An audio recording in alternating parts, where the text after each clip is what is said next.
live. Are we live? Yeah, Hello. just started. We're live, Hello. yes. Hello, everybody. Good evening and welcome to the Prestige Reef Dork Show.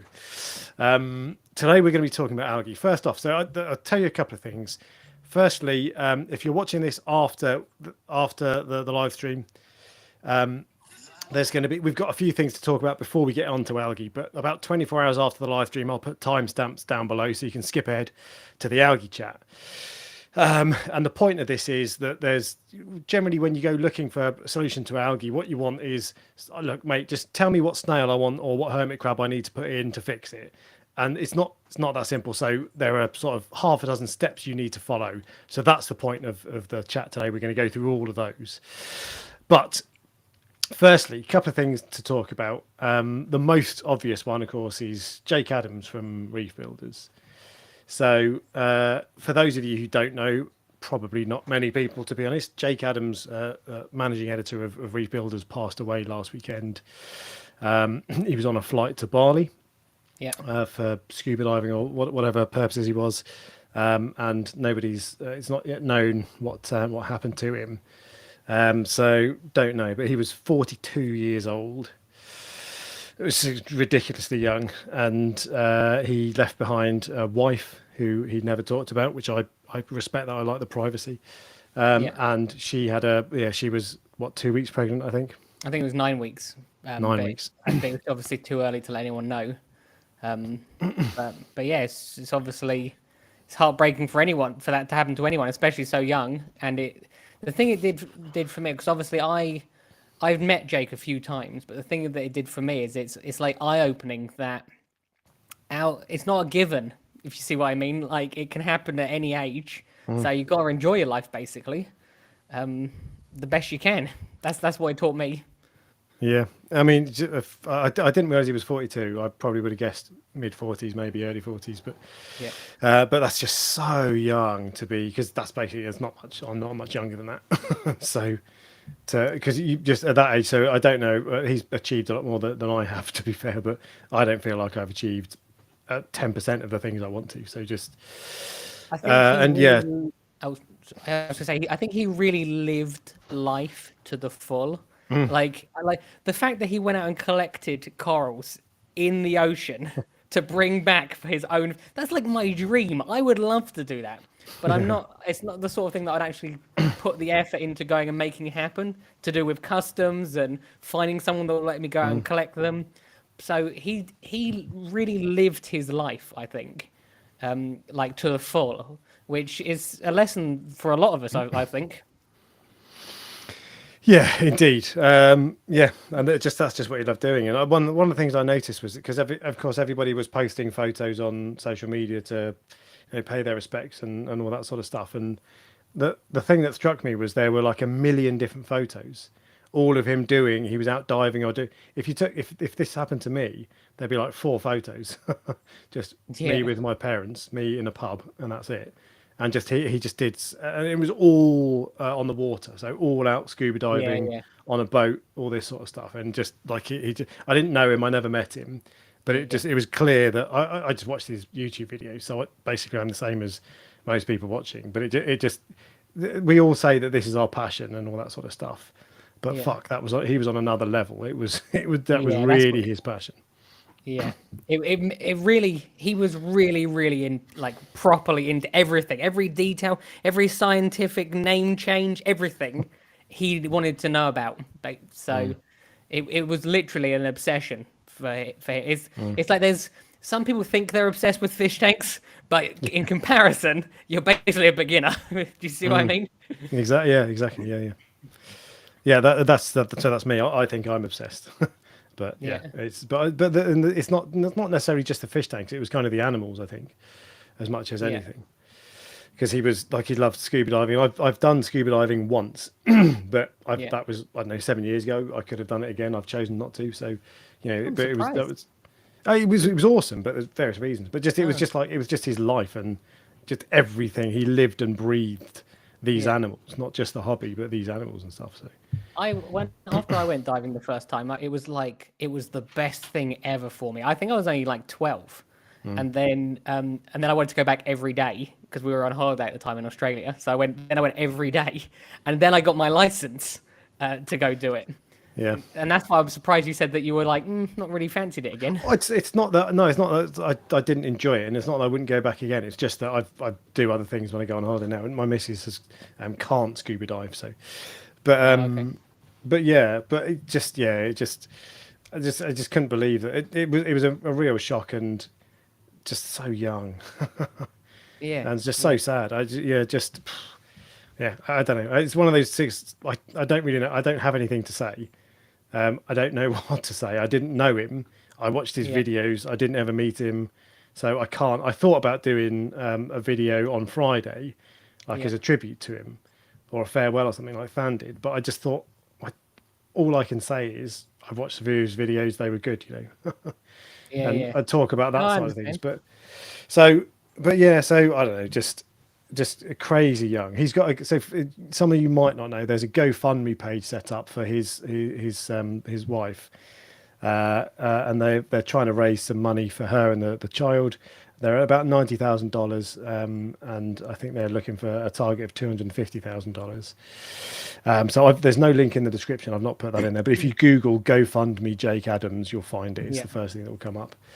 And just the response, I'm amazed at the response, and that's like it's one of these things where when it's someone like that, so who's kind of a not a celebrity, but you know someone who's a known person, you start to realise how people feel about you after you die, and actually seeing not all you, of those, not you, just him. yeah. But seeing people, $100,000, that's a vast amount of money in a week. So it shows how much people care and value, and it's like the whole community came together in grief, basically, in this situation. I remember because I was told originally by Mindy. I had a message from Mindy saying that he died, and then the first thing I did was message you, wasn't it? So it's like we all came together. It was like a shock, and we all like are going through it together. It's hard to describe, but you know what I mean, I think. So yeah, I do, and just I don't know. It's interesting to see how many people's lives that he touched, and to some extent, how many people's lives people like you touch it as well.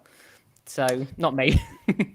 Well, I'm not sure about that, but yeah, and he was everywhere, wasn't he? He was involved in people. I just make videos. He was talking to people. He was all over the place in the industry. He ran a reefing show. He knew anybody who was anybody and was involved with them. So he was just but just aside from all of that, just 42. Yeah. Just so sad, and particularly with his with a wife with an unborn child, and so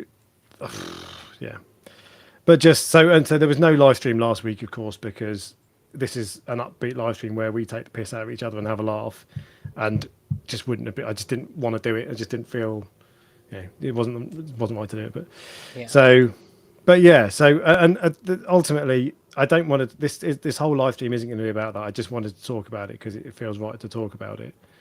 Yeah. And I've seen there's loads of comments that of people in the chat are talking about him and saying all nice things, but it just crazy, and there are no words to kind of express the sadness, really. But so life must go on for the hobby, and we've still got to carry on doing other things. It still feels, I feel, having done this at the start, that now I'm kind of not really in the mood for it. But look, no. Look, we have to. It does feel like it has been a weird start to the show this time.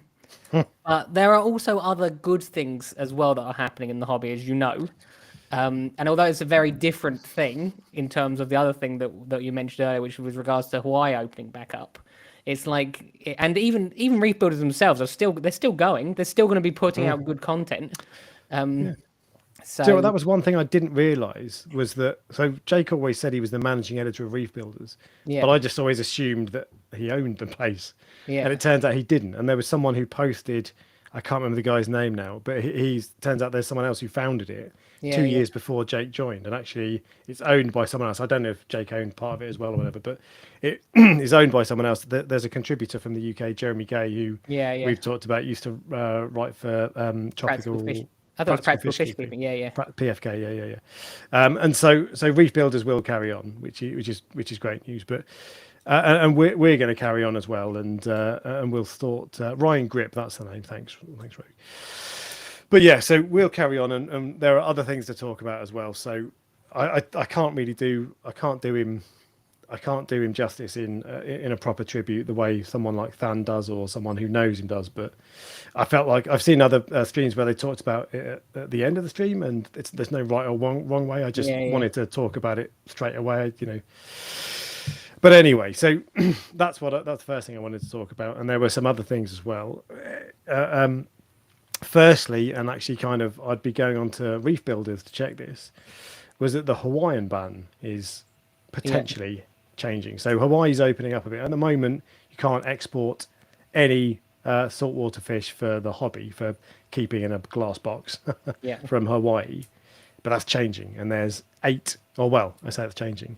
There's potentially 8 species that will be available. When they'll be available, I don't know. I didn't see any wild caught yellow tangs in the shop this weekend, but I think it's going to be appealed as well. I think, and I'm almost certain it will be appealed. Hawaii is a very funny place in terms of not funny, but it's not the right word. The environment to people in Hawaii is very important to them. So literally, if you take a rock off the beach, you have the ability to send that rock back to Hawaii. There's an address to send it back. It's true, because it's apparently their rocks, if you take them away, are like cursed. So people literally send them back.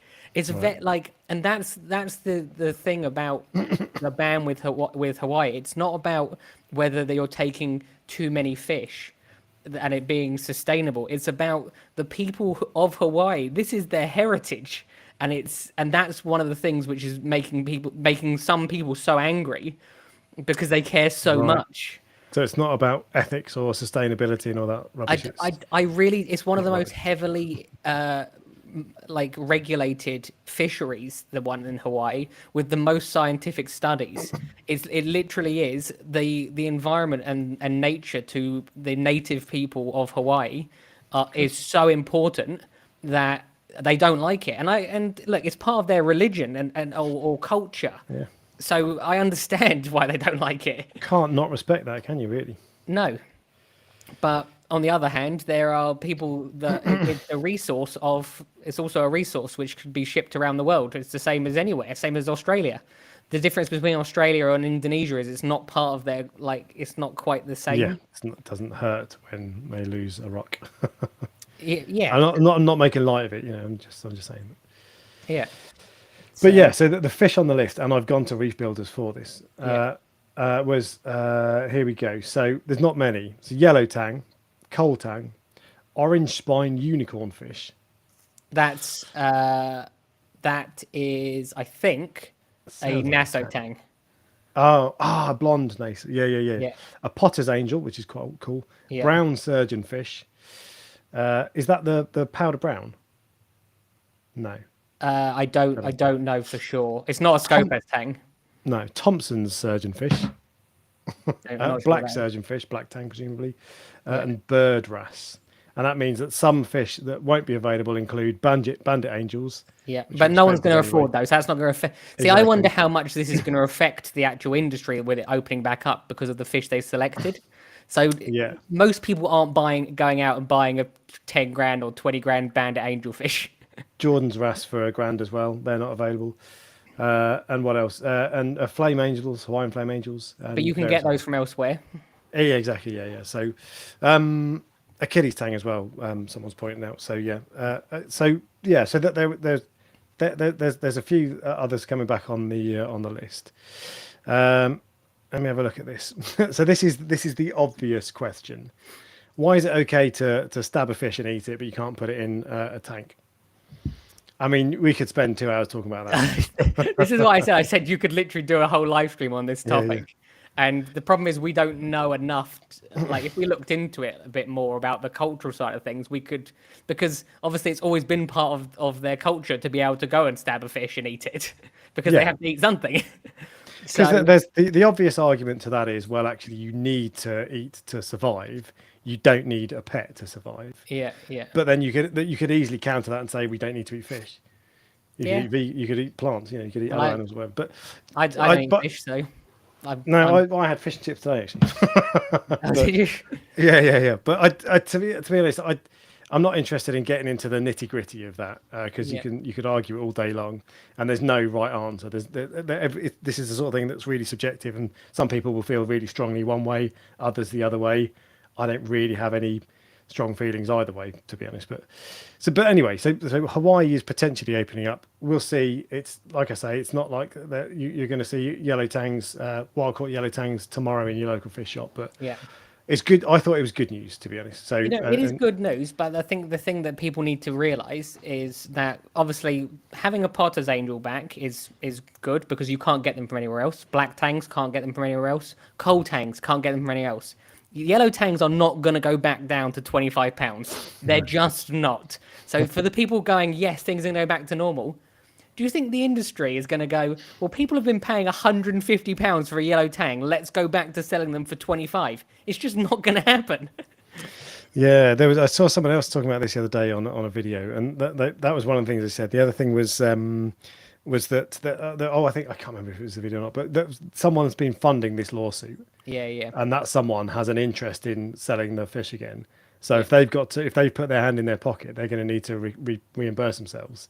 So forget the idea of even if they could sell them, even if they could persuade you to pay that money, they're not going to. It's more expensive to them because it's cost them so much money. But there's also there's a limited amount which can be taken, which is much less than before. So if you're taking less than before, you have to charge more than before. Very true. But anyway, we'll watch that space and we'll see what develops from it. The only thing that I was really interested in, I want a Potter's wrass, and that's not on the list. Oh, that's it looks like a Potter's angel. Yeah, with the yellow and blue. Yeah. They're so awesome, but it probably wouldn't survive, to be fair. But some wrasse are funny. I don't know what those ones are like, if I'm honest, but I know. Yeah, I think they're macropharingodon, so they're they're finicky. Is my understanding, but to be honest, I'd have to Google that. That's similar to the leopard wrasse, isn't it? I think it's that is a macropharingodon Jefforii, which is I have one of those actually. He's fine. Yeah. Okay, so that's Hawaii done. The two other things I wanted to say. Oh, firstly, so I last week, 2 weeks ago on the live stream, Ryan floated the idea of getting people to send in videos and we'd talk about their tanks. Oh, yeah. And I said, yeah, that's a great idea, and encourage people to send me videos, which they did. Thank you. Yeah. And I've decided against it after all. So apologies for wasting your time. I did have a load of videos coming through, but I just decided it wasn't going to be a good idea. It wasn't going to work as much as anything. What you and I had in mind was just a full tank video. Yeah.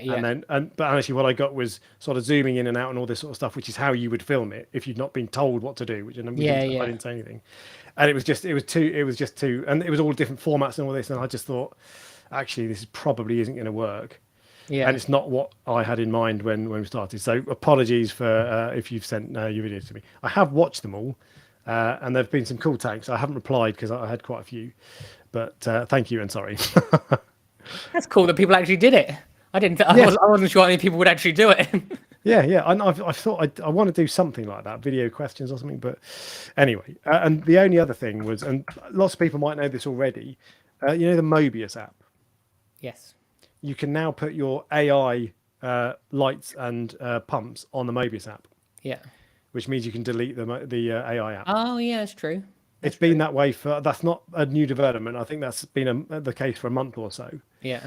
But I only found out about it last week, and I was like, yes. So I've now deleted my AI app. I don't have any AI stuff, so the farm was basically designed around the Mobius app. Yeah. Well, because you've got all. I wanted everything in one place. Yeah, you've got all. What's it called, haven't you? Ecotech. Yes. Yeah. Which is fair enough. Okay, so 1938. So I made a note of the time, so I can easily put the timestamp there. So now we're going to talk about the proper subject that we were going to talk about tonight, which is algae. How to control algae in a saltwater tank, or whatever the title is. Have you got member questions? Because you forget sometimes. Oh God, this is so. You told me something before the stream that you clearly told me before. It was a significant event, and you told me like 2 months ago, and I'd forgotten it. And then you started talking. I was like, oh yeah, I remember now. And that's just an indication of how bad my memory is. I forget everything all the time. Yeah. So thank you for reminding me. It's Yes, all right. there are member questions. I told you I look after your members more than you do. So I know you do, yeah. So the first one is from Push Button Reef, who says, on a new but cycled tank, fishing with a few hammer corals, would it be better to keep light low and avoid hair algae, or ramp it straight up to get the ugly stage out of the way? And and just a follow up was he's following the BRS Biome series, and he's added live rock and cobra pods. I noticed the growth difference depending on light profile. Growth difference. You've noticed a growth difference. there'll be more ugly stage, I assume, is what they're saying, or Maybe, more yeah, algae, okay. depending on the But light. anyway, the main question is new tank that's cycled. Do I ramp the lights up to full power? If your corals are doing fine, I wouldn't ramp them up to full power. And the reason is because the more energy you're putting into the tank, the more something can explode. So if it looks fine and you haven't got any like an explosion of algae or anything, just go slow. There's no rush in this hobby. So why do you want to ramp it up to get it out of the way? Just go slow. As long as you're happy and as long as the corals are happy, leave it as it is.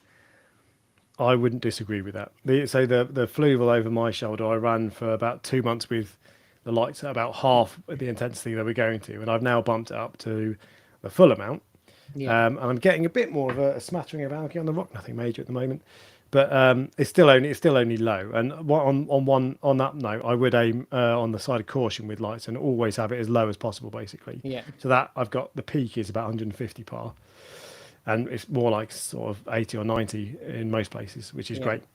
And I've never had a tank that low par, actually, so I'm kind of interested to see how it goes. It should be absolutely fine. Yeah.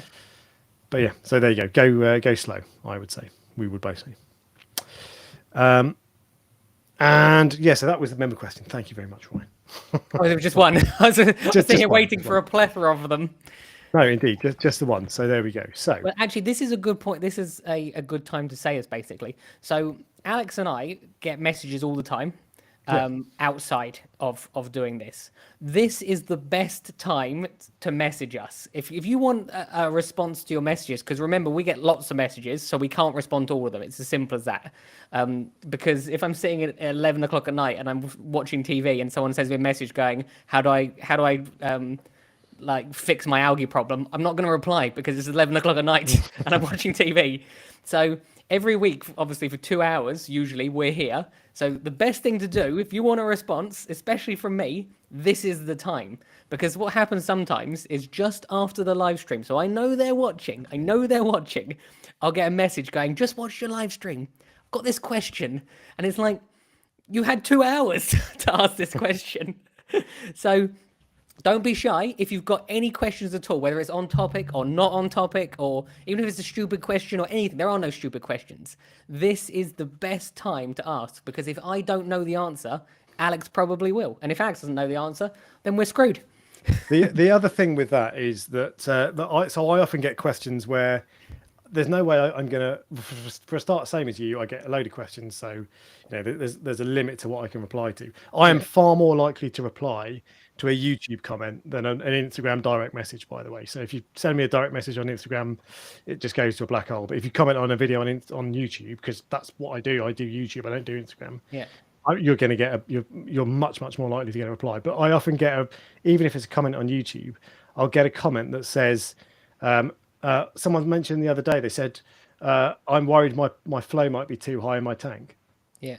That was it. And I'm like, so what tank have you got? What corals have you got? How much flow is it? All these questions. And I can't. There's just no way that's not going to happen, even in YouTube comments, whatever. But if you ask here, then we can do that. We can say, oh, okay, you're thinking. We almost every single week, I would say that we get through basically every single question, don't we? I think it would be rare. Most of them. I don't know. I miss a lot, but the point is we get through a lot of them, and we will always say, I don't quite understand what you mean. Can you tell me this? And then people reply. Yes. So so take the opportunity and ask now. And don't be shy. Just don't be shy. Basically, is what we're saying. exactly. So with that being said, 2502, and I've updated the timestamp. There we go. So we're now going to talk about how to fix all algae problems. And after watching this, nobody will have any algae problems. Basically, we're going to eradicate algae from the face of the earth, right? Sounds good to me. Sort of. Okay, so and like I said at the start, what you want, and I've done this before myself as well. When you even when I'm looking to solve algae problems now, the first thing you think is, right, I just want to do one thing to fix my algae problem. What fish will eat it all, or what can I pour into my tank to get rid of it? And it's never that simple. So I've drawn up a list of 6 things. And just what's your favourite cheese has come up as a question? I'm gonna say I saw that. It's I'm not even sure if it's really a cheese, but is it boursin or boursin? Boursin. It's garlic cheese, but is that really a cheese? I'm not sure it's a cheese. I don't know. Anyway, so I've drawn up a list of 6 things that I think are the key areas you need to look at when you're dealing with algae. You won't need to necessarily look at all of these. You don't need to nail every one of the 6, but these are the headings. If I was going to do a video about how to beat algae, these would be the 6 things I would talk about. Okay.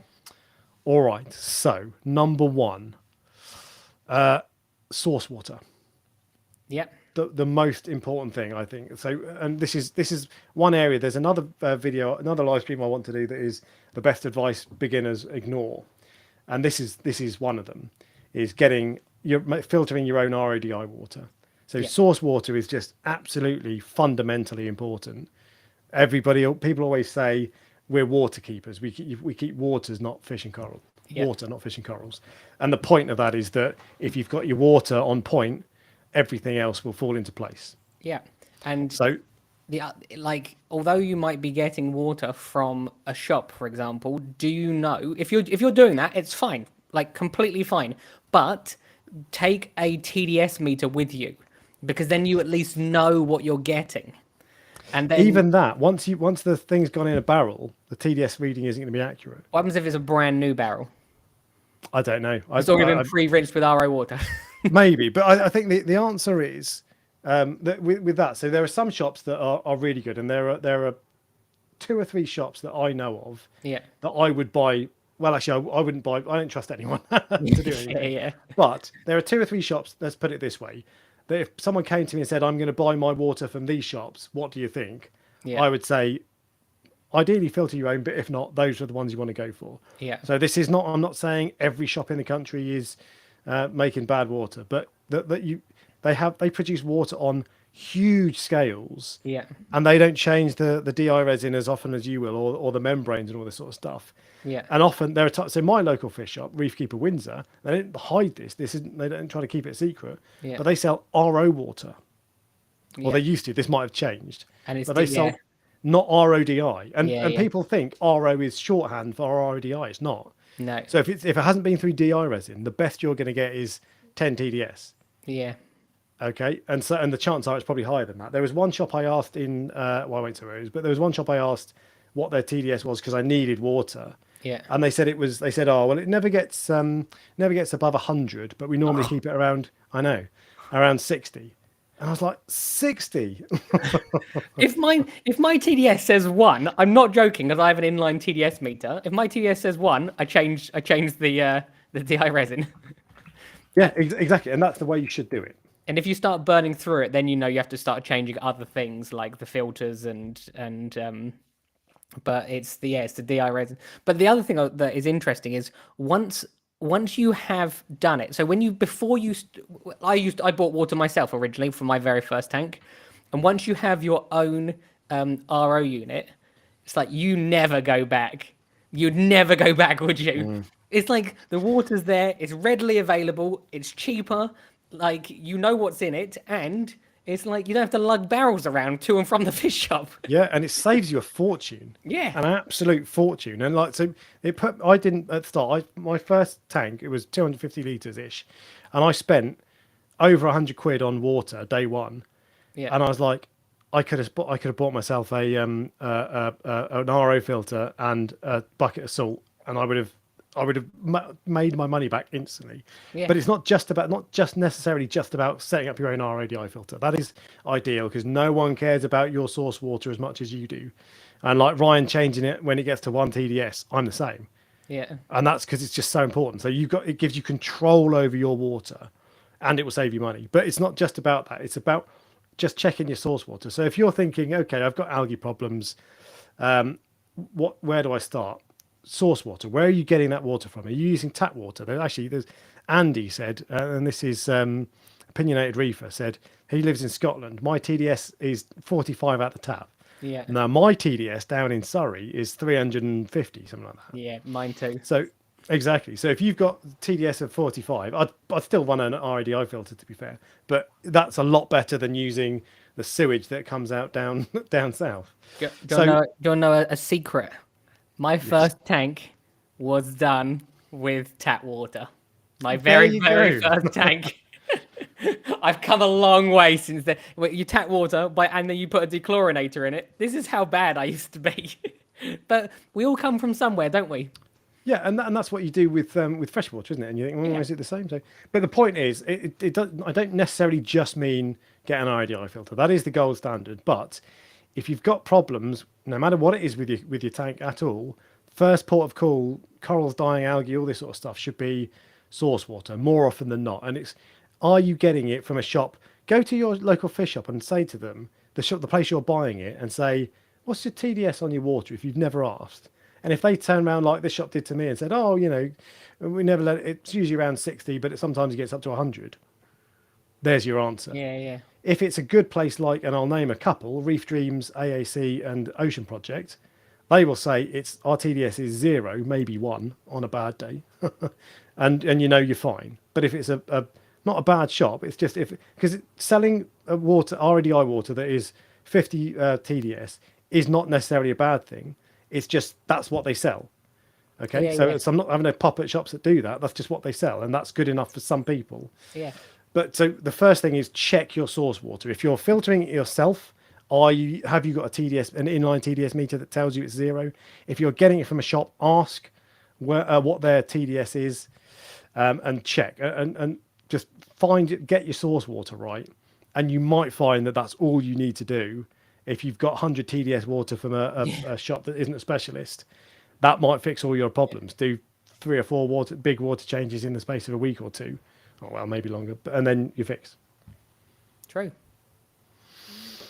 So there you go. Number 1, buy yourself an RADI filter. Long and the short of it is that, and you won't regret it. They're just the other thing with them is I really need to do a video at some point, maybe on the Reef Dork Extra channel actually, about setting one up because they look intimidating, right? That's the thing. People, they're frightening for beginners. That's one of the main reasons. Part of it was cost, but one of the main reasons I didn't buy one was because you look at it, it's just like all these canisters and tubes, and you're like, oh shit, I've got to drill it into my copper pipes. You kidding me? I know. I'll pierce the pipe. No way, I'm not doing that. And then you get it. It's the same with so many things in life. You get it, and you're like, oh, this is easy, really bloody easy. And actually, there's an even easier way. So I've installed mine. You know what? There'll be your washing machine. Yes, yeah. There'll be a screw that like I don't know, it's 1/2-inch screw or something that's where it connects to it. So the water goes in there. If you just get a Y splitter that goes onto there, you can get an adapter for a 1/2-inch down to a 1/4-inch John Guest fitting. You don't need to pierce any pipes. You just screw it on. There you go. Easiest thing. And if it goes wrong for you, you know who to sue. Reef Dork. Exactly. Yeah. but so it doesn't have to be difficult, but it does look intimidating. It just isn't. I need to make a video. Trouble is, I've got one set up. I need to buy a new one and set it up and show. But it's really easy. It just feels intimidating. And plumbing is another thing that plumbing in general is actually a piece of piss.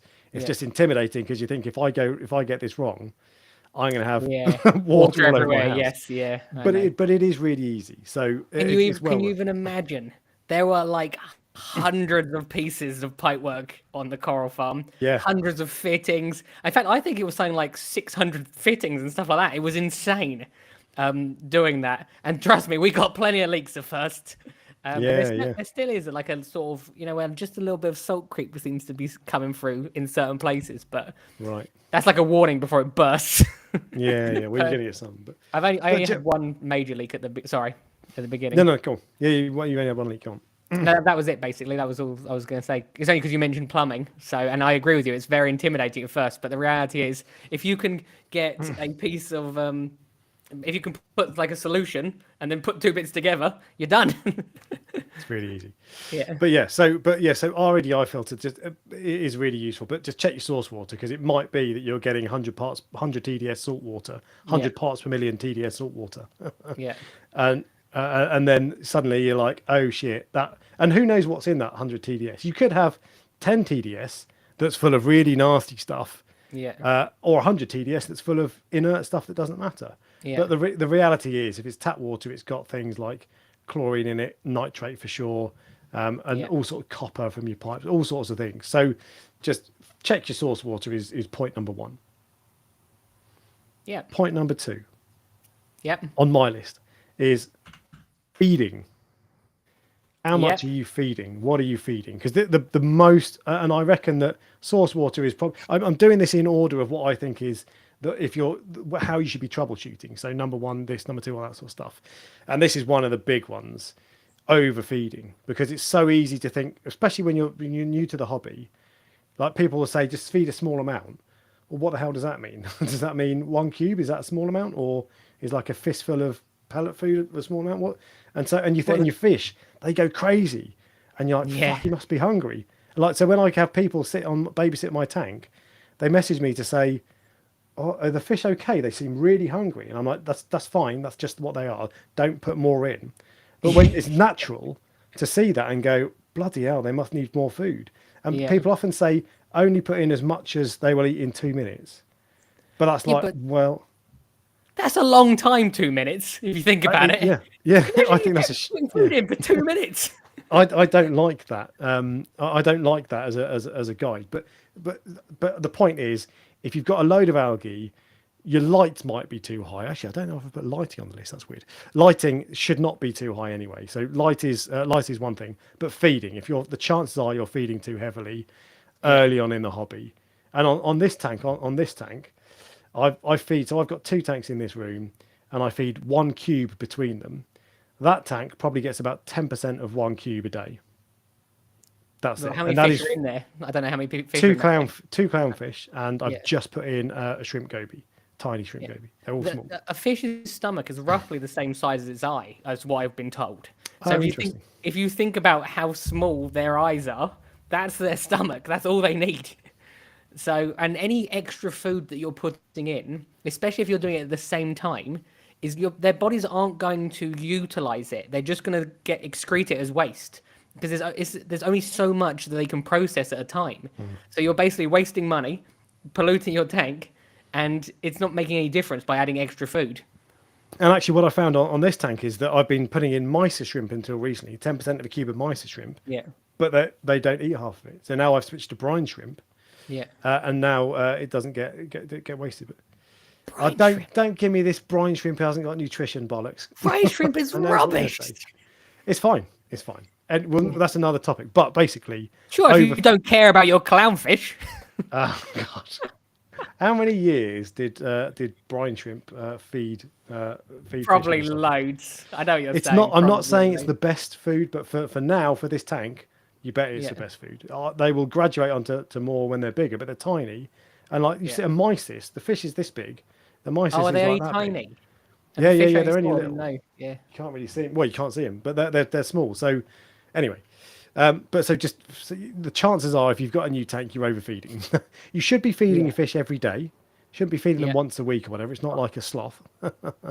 But if most people overfeed, and I certainly overfed. I probably overfeed my tank now, to be fair. Even I overfeed. Yeah, exactly. And so feeding too much is a big deal. The thing is, if you're overfeeding, it's not a problem, providing you're exporting those nutrients as well at the same time. Which is number 3. Oh, there you go. I've moved on. A nice segue for you. Yeah, exactly. But hang on, we'll come back onto that in a sec because Queen of Reef is in the house. Evening, Stephanie, or afternoon for you. Always going to have a huge algae bloom after someone babysits. Yeah, because they always feed. Yeah, because it's cool to feed fish as well. When I went away to, I can't remember where it was, might have been Spain, someone looked after the coral farm and they overfed, and it had a significant impact on some. This was ages ago. You know, it wasn't Spain. It was actually, I was going to Manchester and up for 4 days, and that was a problem. I came back and they used in 4 days. They used, you know, one of the big tubs of the Vitalis food. They used 3/4 of it, and I was like, "Oh my god, why is there so much food gone?" But I can't blame them. I can't blame them because our tanks are our responsibility, and the fact I didn't 100%. take the time to measure it out or whatever, my fault. So that's what I do. I measure out food in pots. Yeah, that's what I did the second time when I went to Spain. And I would rather fish, if I'm going away for a long weekend, I would rather the fish not eat than someone else feed them. Yeah. Yeah. Which may be controversial, but anyway, whatever. So your segue, Ryan, you then said it's about, so I feed quite heavily in my tank, but that's because I have a shit ton of export.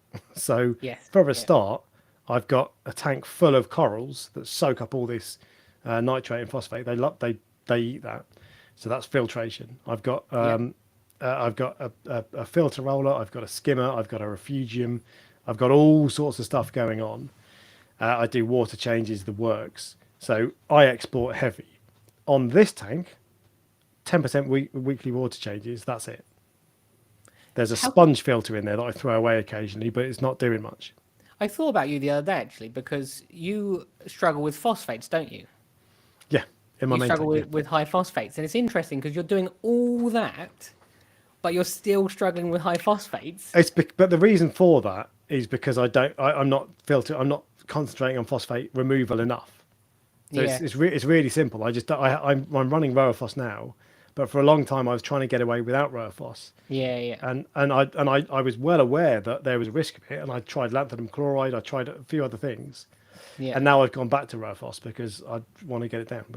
But to be fair, there's in that tank, it's a 5-year-old tank, so it's mature and established. It doesn't have a problem.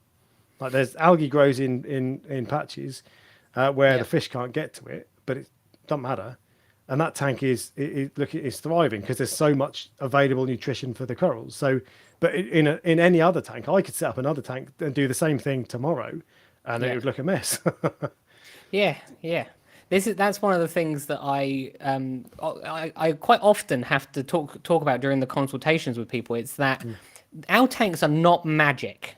Like if you're having an issue with high nitrate and high phosphate, which is a very regular issue for people, the reality is we are putting something in our tank to create those high nitrates and phosphates, and we are not taking enough of those nitrates and phosphates out of the tank. And if you're not doing as much export, it will go up. And if you do too much export, it will go down. It's as simple as that. They don't come from nowhere, basically. So, and that's something that's so valuable because people they get into like this mode where they go, I'm never going to fix this problem. And the reality is you're just putting too much in and not taking enough out. Exactly. And that's the whole point of this is if you're feeding too much and you're stressing about it, feed less. Yeah. And this hobby is actually really simple. It's difficult sometimes to see the simple solutions. And we're the problems. We're doing is we're doing too much of something or not enough of something else. There's no reason for some people to have success and other people not to have success anymore. It's almost like if you follow a reasonably basic recipe, there is things on a bacterial level which can cause problems. But the reality is with regards to nutrient export, if you're putting less in, they don't come from nowhere. It's not magic.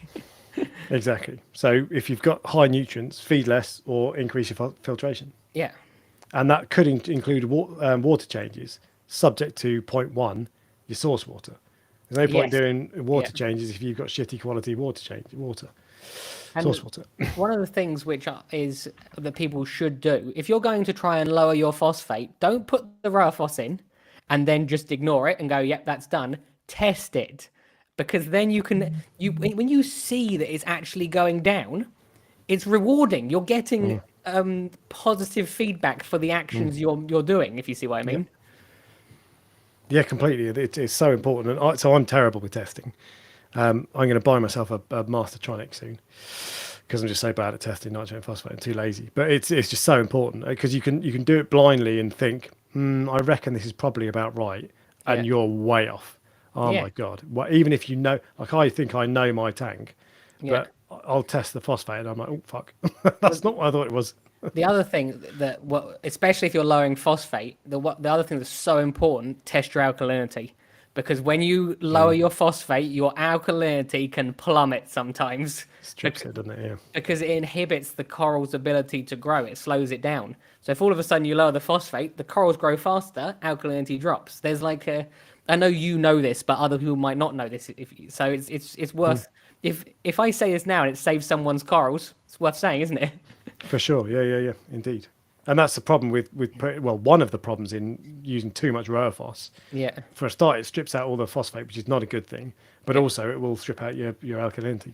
Yes. I don't know what the scientific process is, but yeah, no, well worth saying.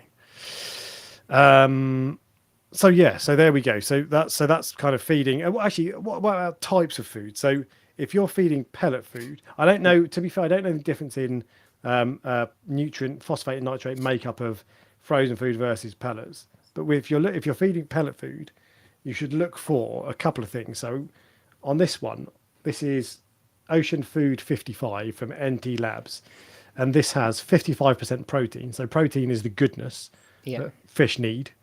And the other thing to look for is ash, and ash is 8%. That is the phosphate. Now, I went looking for a low ash content fish food. I can't remember what the average is, but some are shockingly high. Not shockingly as in it's terrible, but as in it's surprising. So check the ash protein content as well, but check the ash content, because if you've got a really high ash content food, that's part of the source of your phosphates. If you want to keep the better food to feed from a nutrient perspective is actually frozen food. So frozen food is mostly water.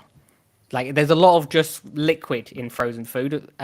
Even in the actual shrimp itself, they're like what they're made up of. Is water. So if you think about a pellet, that is it's basically been dried up, ground up, and all the water's been sucked out. And then so they're far more nutrient dense. So you need to feed far less pellets than you do frozen food. So pellets and flake food. In fact, flake food is even worse, because flake food breaks up really easily in comparison to pellets. Okay. So if you're having an issue, one of the things with high nutrients, one of the things to do is change to frozen food. Because the fish I think they seem to prefer frozen food as far as I'm concerned. They go far more crazy for it. That's a big reason why I feed it. But yeah, so if you suck all the water out of a single mysis shrimp, you're going to get far less than a whole pellet. And the pellet is just loads of mysis shrimp or whatever, all crammed together, and all the water sucked out. There you go, and it's much easier to overfeed this stuff. Yes, because you can just be like, how much should I put in? There you go, and it varies from day to day. Yeah, that'll do. Yeah. There's a couple of times, so there's the big opening and the small opening, and a couple of times I'm not concentrating, and I'll open the big opening and do that, and then it just chucks in half the packet, and I'm like. I mean, if you think about it, that is so true what you just said. With frozen food, it is if you're using a whole cube or 2 whole cubes, most people will feed a specific, like an actual cube rather than break it down into smaller amounts. But you're putting in exactly the same input every single day. With pellets, when you get a pinch of them, you might get a small pinch and you might get a big pinch. So you're doing there's completely different amounts going in each day. Yeah, exactly right. So maybe it's safer to use frozen food. But the trouble with frozen food is it comes in 1 cube at a time. Yeah, and you feel like so if I didn't have 2 tanks in this room, I'd feel bad throwing away 90% of a cube of frozen, because you can't keep it for more than a day, can you? No, I know what you mean, but for small tanks. But I would. Yeah.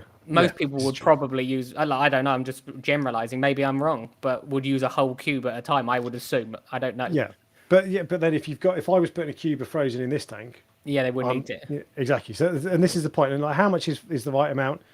I mean, it's hard to say, but just if you're unsure, find someone who can give you advice on a forum or somewhere where you can have a discourse and go back and forwards.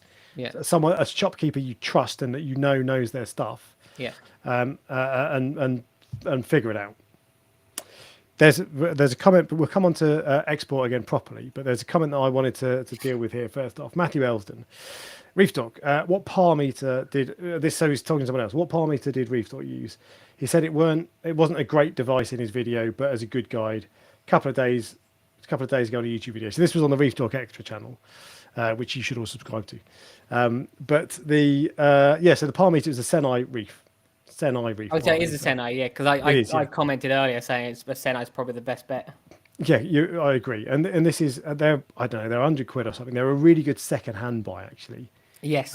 Because they come up quite often. If you just do a search on eBay for Senai Reef and save it, it won't be long before one comes up. So they are a really good second-hand buy, and they're quite expensive brand new if you buy other things, the other accessories with them. But anyway, when I said they weren't great, I think what I said was they're not 100% accurate, but they'll give you a ballpark. So they are really good. They are really useful.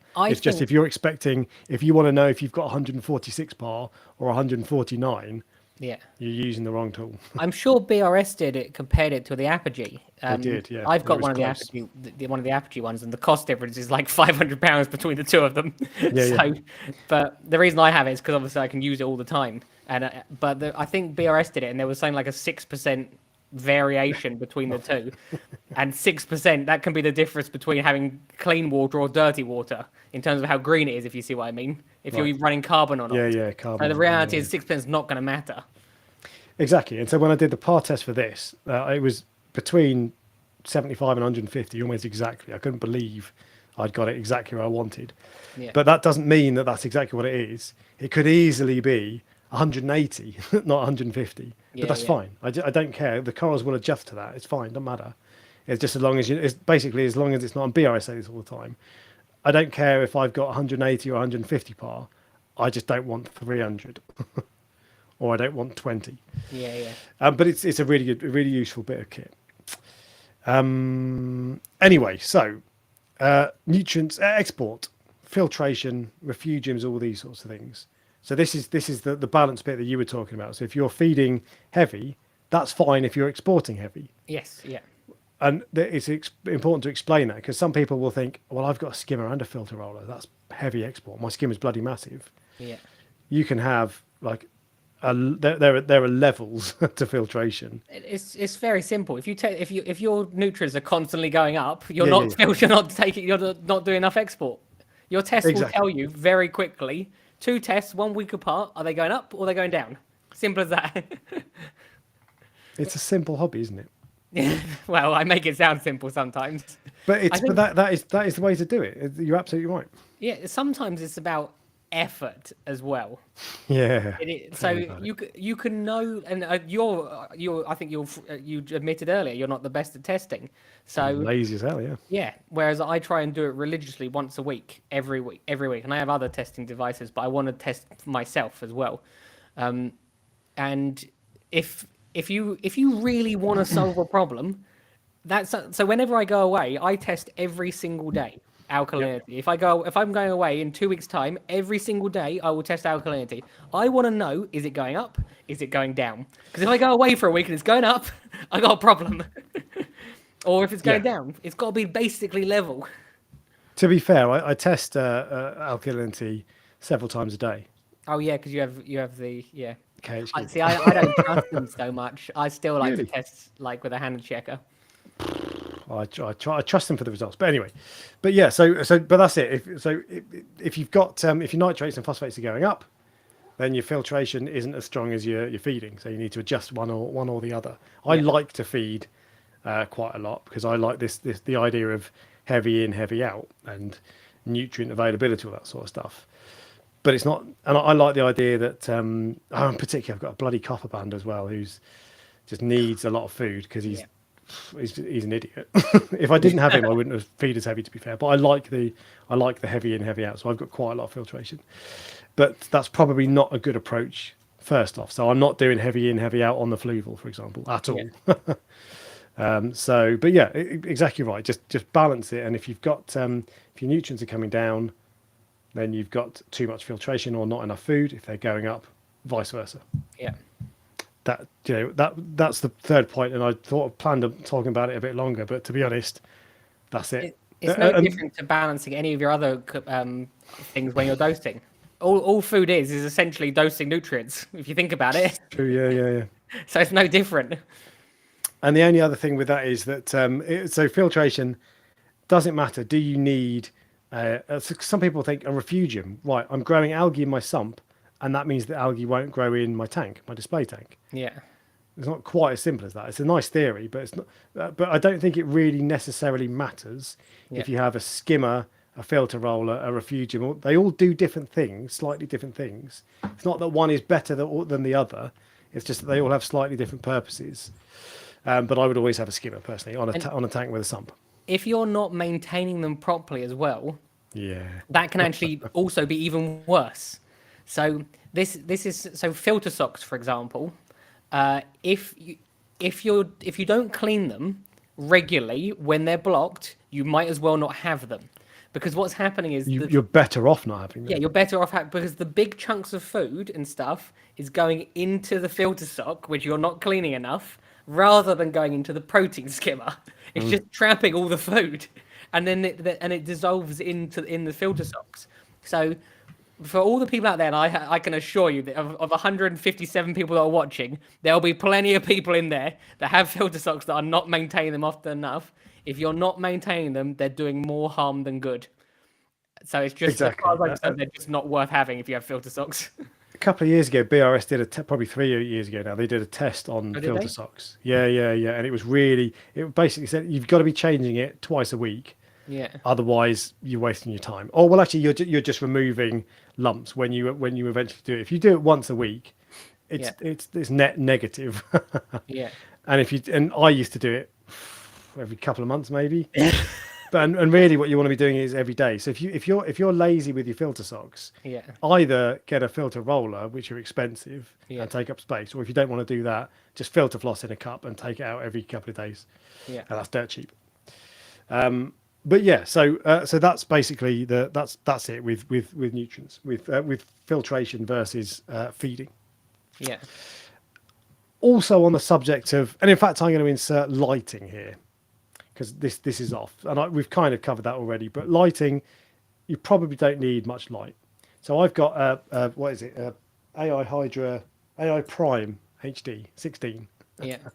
On that tank, it's running at 40% is the maximum, and reds and greens are at 0%, and the whites are only at 8%. And I think 20% of the lights are white. So overall, it is less than 40% of its total power.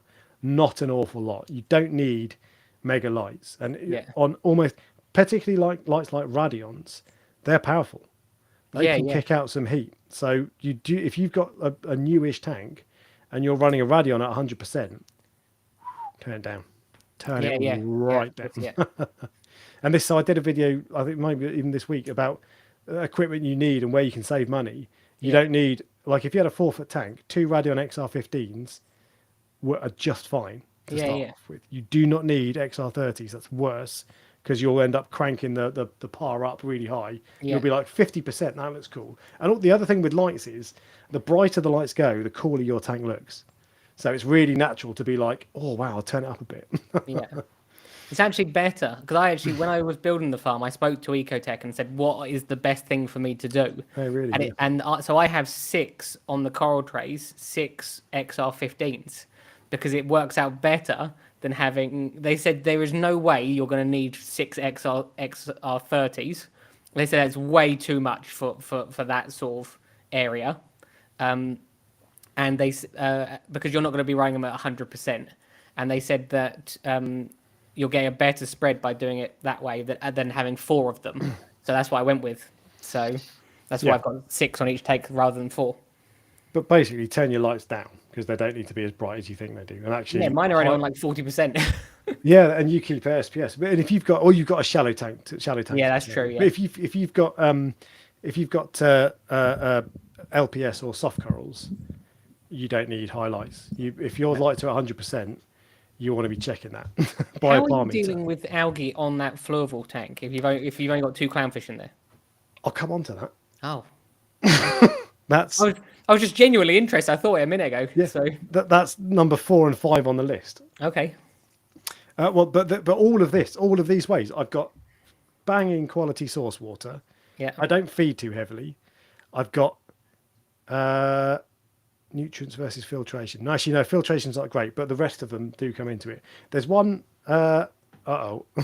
I know, I saw that. Talked about my filter stock here. Is that what you do?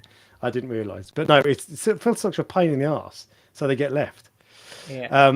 But anyway, and Sunnygall's taking the piss. Says Dork strip is vibrant. That's number 7 on the list is chemicals. So I will come back onto that. There was one other comment though I did want to post up, and there are sometimes. So you know me well, Brian. Brian. Apparently you don't know me that well. I know, apparently not. So sometimes I can be quite blunt in the way I talk, right? Yeah. So I like on my videos normally I think carefully about what I say so I don't come across too direct. Yeah. But this is unfiltered me, and this is how I think. So, and I don't mean not trying to be nasty. It's just that the way I talk, right? So, you should run some red and green on lights on your tank. You will see a big difference in the growth and coloration of your corals. I think that's bollocks. and I've led that. I've opened that by saying, sometimes I can be blunt because I like to be direct sometimes. Yeah. And I'm not trying to be nasty, or whatever. But I think that's rubbish. I don't think, and I've experimented with red and green lights before. Yeah. I think it makes sod all difference to growth and coloration of corals. And spectrum is a big thing actually. Yeah. And this is so people always. I always see people saying, should I have all blue lights or should I have some white light and all this sort of stuff? And people often decide blue light is best for corals, so therefore I have all blue lights, or I have 90% blue lights. Is it really? And what my take on this, and this is just my opinion, I could be wrong, who knows, but you might be able to find the perfect spectrum on your LEDs by playing with the sliders, 3% red, 2% green, 13% white, 100% blue, whatever. You might be able to find the exact perfect sweet spot whereby your corals are like, this is what I've been waiting for. Wow, that is absolutely amazing. Perfect, you've nailed it. Thank you very much. How much difference is that going to make? Next to nothing. 10% maybe. You might be able to squeeze 10% out of it, and you won't notice 10% difference in growth. No, you won't don't. happen, and you will not be able to get double the growth by moving the sliders up and down by 3%. The other thing that corals will adapt if you give them. If you've got if the correct spectrum is on a scale of 1 to 100 and you give them 80 out of what they want, they're going to adapt to that. Just leave it and they will be fine. I don't know if you know this. You may, but there are definitely people that don't know this. The corals have a maximum amount of photosynthesis that they can do in a day as well. Correct. So more is not, after a certain period of time. It's like being full up. Like you're not going to keep eating more. If you think about it logically, it makes sense. There is a maximum amount of photosynthesis that they can do. With regards to the time period of doing it's actually harmful to do more than 12 hours. Why are you? Oh, I was like, why are you smiling? You do. It's harmful to actually give your corals more than 12 hours of light in a day. This came from the Dana Riddle study, right? Where he found this. I can't remember what it was, but I don't know. Yeah. So he did a study that showed, and he measured the photosynthesis. I can't remember how, but he actually measured it, and they stopped after a certain point, and after that point, they were protecting themselves from the sun, which is why. So things like manganese in LPS corals is used. They use it as a sunscreen to protect themselves. Well, I learned something today. Then I didn't know that. There you go. And that's what. Yeah, but anyway, so you don't need massively intense light for 12 hours a day or whatever, or for 15 hours or whatever. You're right, there's a point. And I have a ramp up and a ramp down on my main tank, and about 6 hours of intense lighting, and then it ramps up and down either way. I'm not saying that's the perfect way of doing it. There are other people who I've seen, coral farms like WWC, I think they use 4 hours of intense lighting during the day, and then it drops off. But either way, the point really is, you're not going to get, if you turn your lights up, your corals aren't going to grow twice as fast. No. And anything, getting your corals to grow quicker is not going to be achieved in your app for your lights. Yes. Yeah. or so not so that you will notice. There are 1,000 other things. Whereas killing your corals with your lights is absolutely like 100% definitely possible. Isn't it just? Yes. So anyway, so there's lighting. That wasn't on the list, but actually it should have been. And if you crank lighting up, one of the things actually with this tank, so when the lighting was at 20% on my Fujifilm Evo, on my AI Prime, I found that the rocks, there was no major algae outbreak. I was really chuffed. Now I bumped up to 40%, and the rocks, you can see the rocks have gone brown. That was white, crystal white. That was man-made rock, and they've gone kind of green now. And there's no algae problem. It's all fine, but it made a significant difference. It might just have been that was building up anyway, but I think it did make it was too much of a coincidence. So bumping your lights up high is a bad thing, certainly in a new tank, and take it slow and build them up. The other thing you asked me, how do I deal with algae in that tank? Yeah. That brings us on to the next one, water changes. Oh, really? I'm surprised that was your answer. I thought you were going to say predator.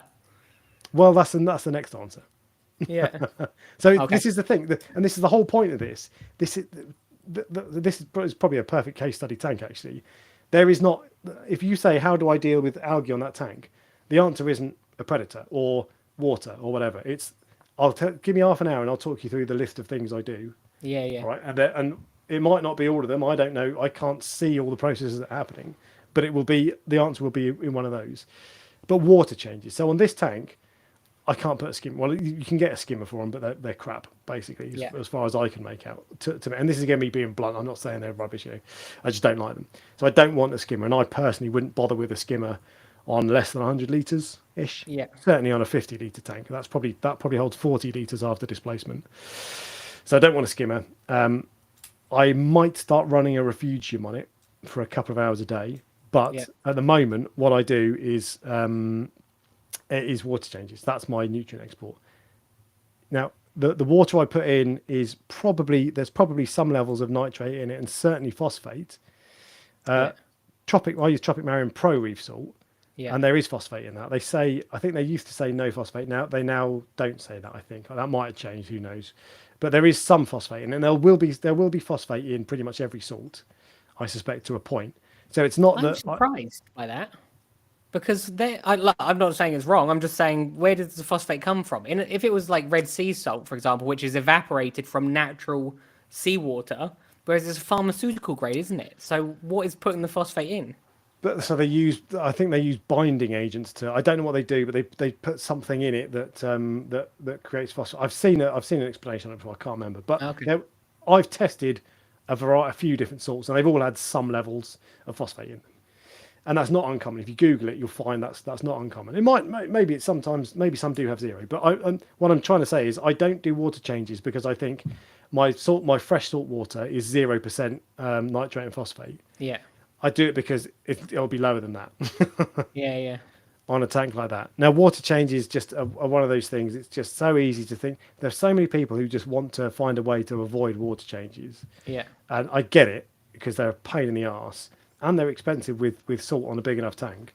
Yeah. But and there will be some people who have success without water changes. And what you do is you look for something that will give you the answer you want to hear.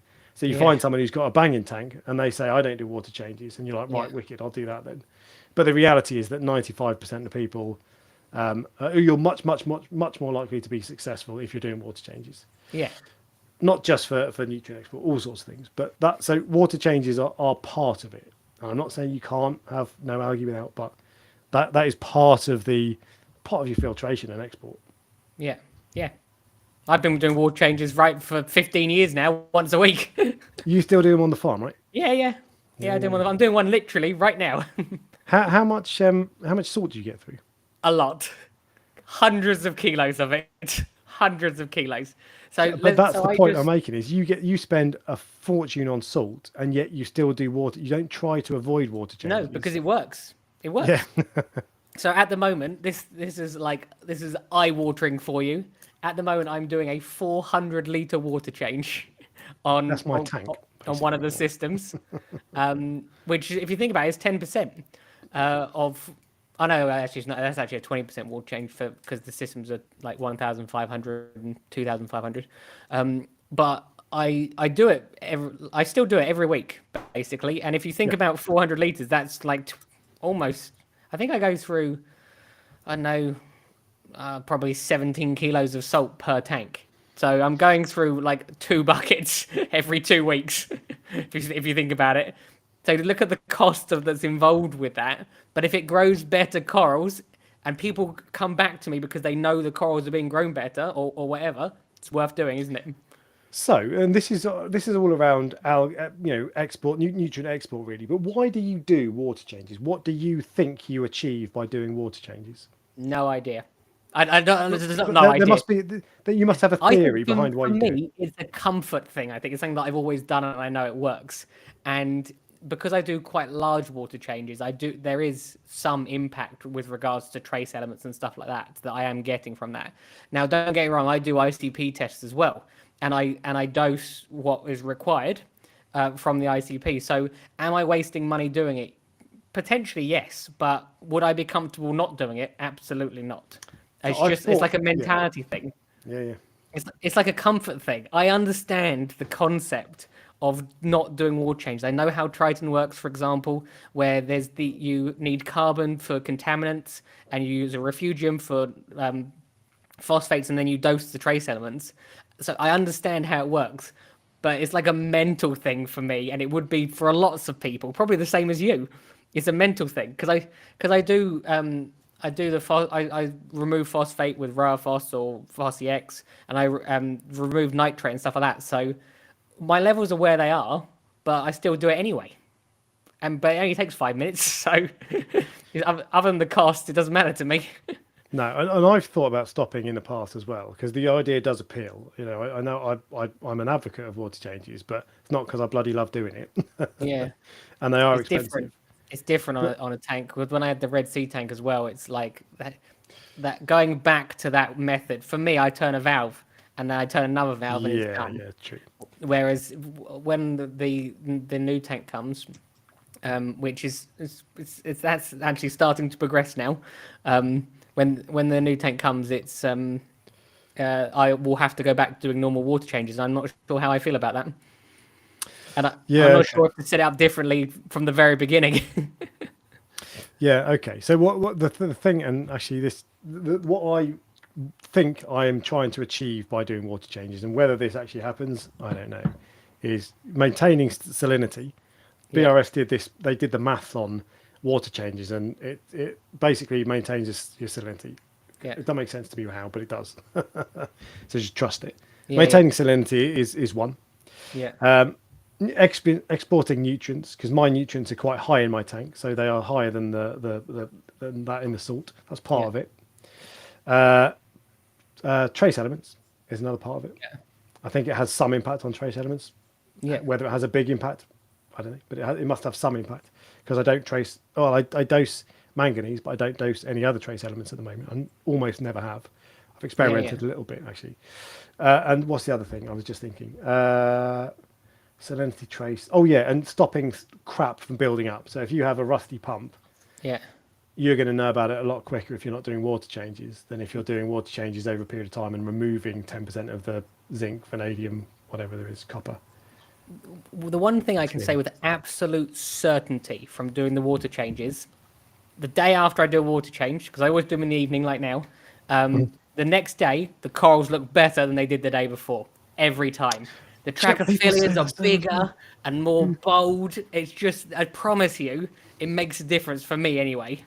I've never seen that, and people say it all the time. Actually, I was watching the Reef Dude stream the other day. Yeah. And he had Adam from Frag Garage, really interesting and knowledgeable guy. And Devon said, I do a water change and the next day everything looks good. Yeah. And Adam went, yeah, no shit. Yeah, but the difference is, they are probably talking about the same thing I'm talking about. Their LPS corals are what makes you notice a big difference with LPS. The acans look bigger, the trackies look bigger, the cataphilias are bigger. Whereas you don't have any of those. You mainly have SPS. Yeah. SPS, and I'll be honest with you, on the SPS tank looks no different.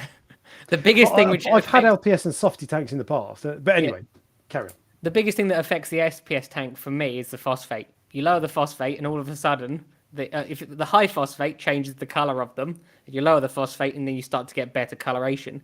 And that's the thing that I noticed. But that's not like a water change thing. That's over a long period of time. Yeah. Okay, interesting stuff. But yeah, people always say that. I've never noticed a difference, and even on my tank that is 50% softies, there's quite a lot of SPS in there, to be fair. The water box, Yeah, I never noticed a difference, and I never have. But it's the point of this guy saying no shit is, yeah, that's because it's good. yeah. What I don't know what it is that does it, whether it's a boost of reducing the nutrients, a boost of trace elements, whatever it is. It's like water changes. It's funny because something inside me, you know, like when you said about the Melanaris wrasse and it like caused a fire inside me. Yeah. The fact that you're saying you can't see a difference, I'm like, the difference is so big for me. It's like I can see such a huge difference. But there's so many people who say what you say that I'm not disputing. I'm not saying no, that's rubbish. Yeah, that was actually the real reason there was no live stream last week, because when I posted that you didn't like Melanaris wrasse, you went into hiding for 2 weeks. Fell out with you. I was like, what? Yeah, it's an ugly fish, and the photo you posted of that wrasse is like the most polished, best photo you could find on Google. I know. If you go and look at one in a shop, it's like, yeah. Oh, I see what Alex is talking about now. Yeah, no, anyway. I know what you're saying. It's just I had so many people go, "What is he talking about?"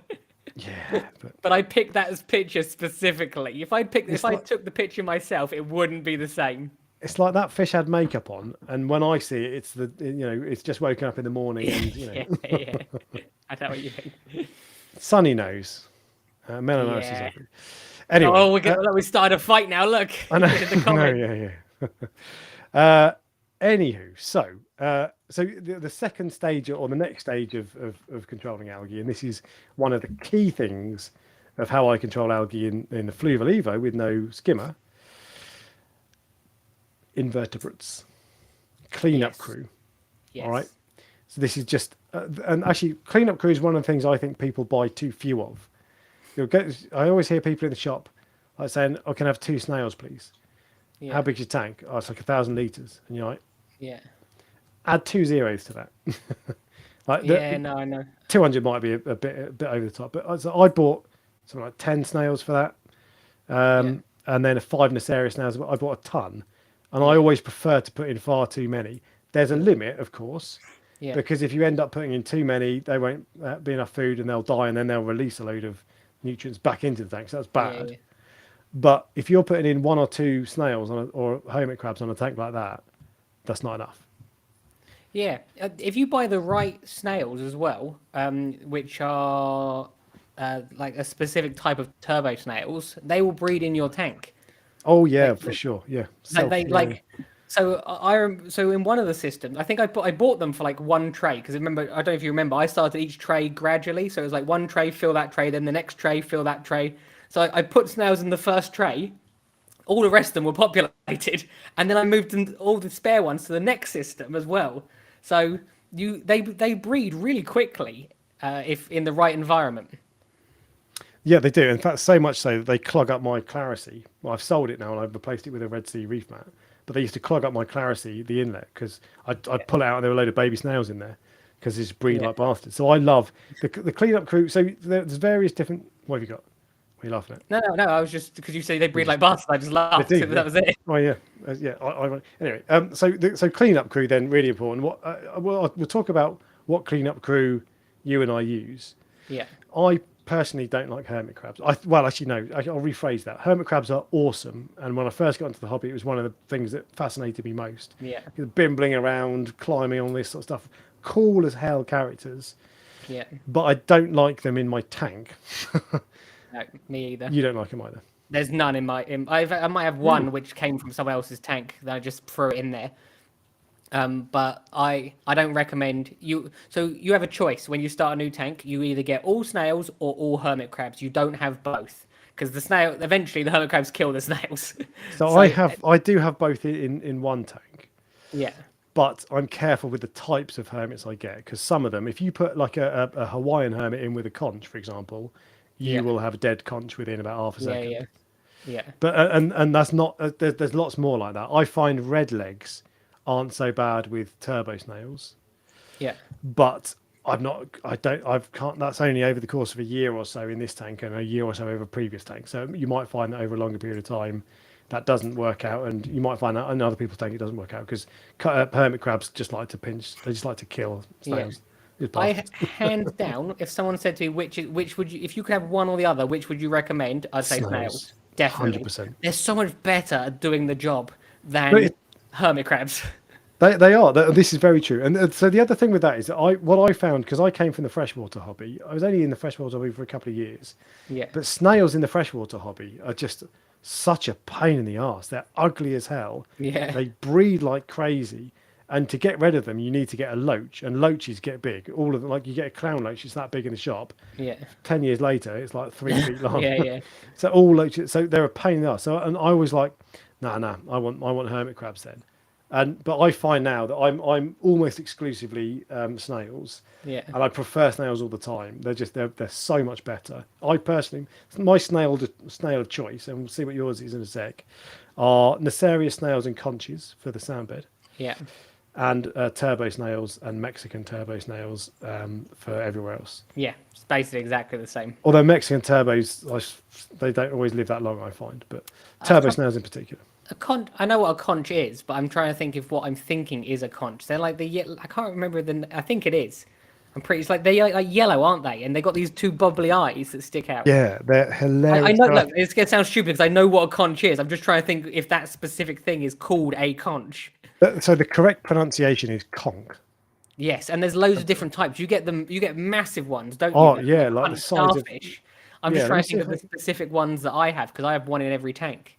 Exactly. So I'll bring them up actually. So I'll share the screen. Here we go. We notice that your sharing is without. Just give me the goddamn. While you're doing that, I'm going to tell people about another snail, which was one of the best things which I ever got. Oh, there you go. You show me anyway.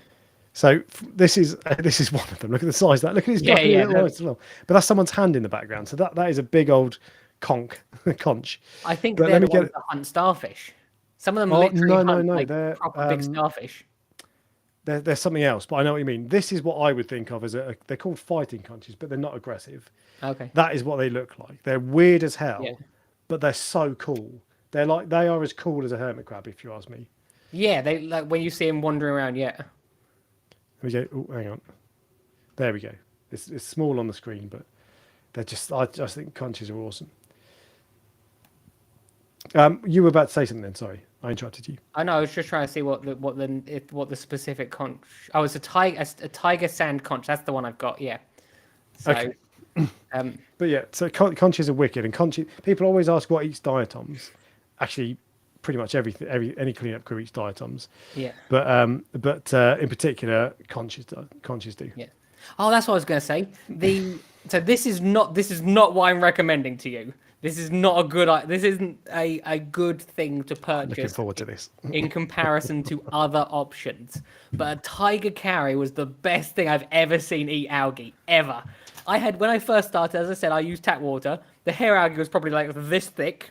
I kid you not, it was like that long, and a tiger carry would go through, and it would just hoover it up everywhere, and you could see where it'd been because it was just these big patches of algae just missing. I'd never seen anything like it with regards to eating algae, but tiger carries, I think, eat coral, and they also are quite big. Yeah, they're like strong. They're big, and they move rocks and they move corals. I'm sure they eat some corals. I'm sure. Okay. It was literally probably 14 years ago I had one, so or maybe even 15 years ago. So I can't remember everything about every animal, but I'm pretty sure they're not reef safe. I'm gonna Google it. Interesting. Okay, but so I've never had one of those. But and so one of the questions that is coming up is what cleanup crew do you recommend for keeping a sandbed clean? And I would say Nacerius snails and conches. Because conches bury themselves in sand. The thing with the trouble with this, though, by the way, is like people always want to know how to keep their sandbed clean, and I do as well. Yeah. And a lot of people will buy, and I buy as well, Nacerius snails to do that job. Yeah. But it won't do a brilliant job. It'll keep it clean. 10% of it'll be slightly marginally cleaner. Yeah. But it's not going to be properly clean. Sandbeds are just dirty. Yeah, And but I one think really good clean up crew for your sand bed. a stick. Do you siphon your sand bed? I don't on my main tank. Don't tell Yeah. anyone. But I No, do. I know. I know. I do on this one. Me either. I stopped siphoning my years ago. It's something that people do like religiously, but Yeah. I Yeah. always Yeah. wonder what the benefits are of doing it. Like, Well, the thing is though, if you ever stir up your sand, yeah, there's loads of shit comes out, and loads and is it loads and better to loads. have that in your tank or out? But the reality is, it That's why doesn't. people do it. Yeah, but I don't see a difference between doing it and not doing it. If you see what I mean. So if there's no difference, what's the point? I wouldn't encourage people not to do it Yeah. because I don't feel that's wrong. But I don't do it on my main tank, partly because it's Yeah. the sand is a pain to access. It also depends on But it's how worth it. deep the sand is. So I never have a Very sand true. bed which is deeper than an inch ever. An inch is what Completely. is my sand bed every time. That's, as far as I'm concerned, that is the perfect sand bed with like 1 to 2 mil sand grains, and then it's so low maintenance you have to do hardly anything. How long does it stay nice and evenly spread in your tank? That, look, as long as the flow is not too high, it's usually fine. And I don't really have like fish which move it around and stuff like that. Oh, Ooh. that's so. I was going to say, so my sand bed in my main tank, forget it, it's all over the place. Yeah, but you have really high flow. But I know, and I want that. I'd rather have that. And if the sand bed looks a bit crap, but it's like gravel, it's rocks. Anyway, Yeah. on this tank, the only other thing that I use to keep the sand bed turned over, I have a pistol shrimp with a yashi Okay. goby. Oh yeah. And Yeah. that does it'll only do it in an isolated area, but they do dig like 3 or 4 little tunnels, and they dig around all day long. They're hilarious because they'll dig themselves a cave, and then they wake up the next day, open the cave up, dig it all out again, and start again. And so they do all day long, but they don't do the whole thing. That's the They're thing. like little bulldozers. I remember having one in one of my So tanks once. funny. Yeah. And you just I see love them just moving all the sand up, and they go back and they get more and move it back up. Yeah, exactly. Diamond gobies. So there are some sand sifting gobies. Personally, I'm not a fan. No. You're not either. No. of the starfish, sand sifting starfish either. But anything that does that, for a start, Devon from Reef Dudes has got one. I forget which one it is. There are a couple of them. Yeah. And he finds it'll filter out the sand, spit it down, and that's okay. Whereas the other type will filter out the sand, swim up into the water column, and then spit it all over. Oh God, yes. So you It's just not got a just dust that. storm. They have such a low survival rate. All of these Yeah, fish yeah. which are siphoning, and I said this again on one of the consultations, and they were surprised by it. Wasn't they surprised? They went when I told them it made sense. If you're feeding these fish mysis, they're not eating it. It comes out of their gills. They have like a filter in them, and large pieces that like like sand is large. That hits that filter and it comes out their gills. Well, mysis is also large and it comes out their gills. They're not eating it. They need really fine foods, but people don't know this. No, you see if you look, not all the time, but sometimes you can see Yeah. on where your sand, especially if it's rough sand, coarse sand, meets your glass, you can see things like copepods wriggling around. That's what they're looking for. Yeah, and they're like they do tiny, live in the tiny sand. organisms, aren't they? It's, Yeah. So when people go, oh yeah, and you see a fish feeding in the shop, which I've seen so many times, it's not actually eating it. The fish can't decide between the gravel that it's eating and the mysis that it's eating. Okay. I've never had one, but I just don't like the idea. I had one once, and it was the most slow and painful starvation that I've seen of all the fish, and it was so frustrating. And this was a long time ago, and that's why I'm a big advocate of telling people not to buy them. Yeah, it's You not can nice. tell I'm passionate about this. You should be as well. So I had a couple of what are the things that eat starfish called? Harlequin shrimp. Harlequin shrimp. Thank you. So I had a couple of them, and after they cleared out all my asterinas, and after they cleared them out, they sit dead still in the corner of the tank, and they don't move until. Well, I found asterinas in the sump, put them in the other end of the tank, so 4 feet away. Yeah. And they start moving instantly. It's freaky. How though? Because if you think about it, they must sense them in the sump. So how do they sense them in the tank? It must be just a smell or I don't know what it is, but it was literally it's not. This is not. Well, it is anecdotal evidence, but it's a fact that they can sense it. And but then you go and put some starfish by them. They'll eat them. Yeah. And then 10 minutes later, they're sat still again. and it's heartbreaking watching them because you're like they're sat still. Partly that's just because what they do, but because they're trying to conserve energy because they're going to die. Yeah. That's what I was thinking. If you've got an animal in your tank that you can't care for properly, and you watch it die, it's horrible. Really not fun at all. No, I totally agree. And there are, even to this day, there are definitely absolutely 100% fish that should not be kept in this hobby, which are regularly caught and bought and put in. Go on, let's divert onto that. What's your top 5? Cob bands are like number 1 because they're so desirable that people can't resist them. And look, don't get me wrong, some people have success, and there'll be people in the comments going, I have a cob band, I've had it for years, and I have had success, but I've also had failures, and you have had success, and you have had failures. I've had a lot more failures than I've had success. I reckon probably every 10 copper bands, and that's like being nice, like 9 of them will die. I'm almost certain, and it's probably higher than that. It's probably higher than that. And some of that comes down to the aquarist. In fact, most of that comes down to the aquarist. Okay, so sometimes the fish are just dickheads. Ryan's angry. That's one. Then we'll move on. Yeah. What's top 3? What others? Well, I would say the gobies would be one of them. The sand sifting gobies would be up there. The diamond gobies are the worst, I think. You know, the ones with the orange spots. Yeah. Okay. They're the worst. Well, this guy's taught his blue cheek goby to eat flakes. But that could in theory, if the flakes are fine enough and they're breaking down, it's probably getting some form of nutrition from them. Yeah. Moorish idols are not good because who really wants a Moorish idol? There's no tank which a Moorish idol belongs in. There just isn't, because you either have a fish only tank which is usually full of predators, which a Moorish idol does not belong in. No. Or you have a reef tank which a Moorish idol does not belong in. So who wants this fish? But they don't really collect them so much anymore. What? So all right, that's your top 3, is it? That's probably my top 3, yeah. So this guy's Alex Palazzo, who I bought a Zara off ages ago, about 4 years ago. He mentions Mandarin gobies. That's a good shout, mandarins. But I hate them being called Mandarin gobies. By the way, they're not gobies. It's just, this is a pathetic thing that I need to. This is my issue. I need to get over it. But it's not a goby. It's a dragonet. Anyway, dragonets are a pain in the ass, and they're go on. Yes, but that comes down to the aquarist. That isn't down. I promised you, that's not down to the fish. Copper bands, as I said, are just dickheads. They will eat one day and they will not eat the next day. That's down to them. But dragonets will usually eat if they've got a food source. I have one in the coral farm, and it permanently has a food source because of all the new corals which are being added. So it's as fat as anything. So that's proof that it's down to the aquarists. It's not down to. But it's just so difficult to care for them. And I had a pair in my tank for 18 months. Yeah. That eventually both died. Yeah. And they're just. I've tried them on half a dozen occasions.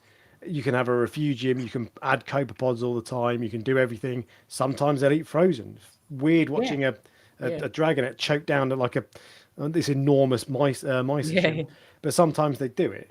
But just they suck, and whether it's whoever's fault it is, I don't care. That would be on my list. Anyway, do you know what? We'll move on from that. Dragon wrasse is another one that I would have on the list, though. Not because they're really. Yeah, you know dragon wrasse. They're the brown ones, aren't they?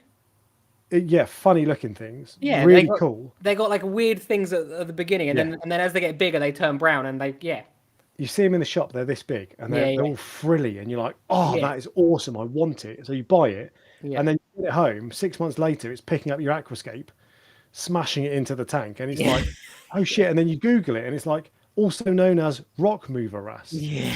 And they're like, and they get like this big, and it's like, "Oh, bollocks!" But that's not a fish which shouldn't be in because it's dying. It's a fish. No. It's a fish that shouldn't be in the ass.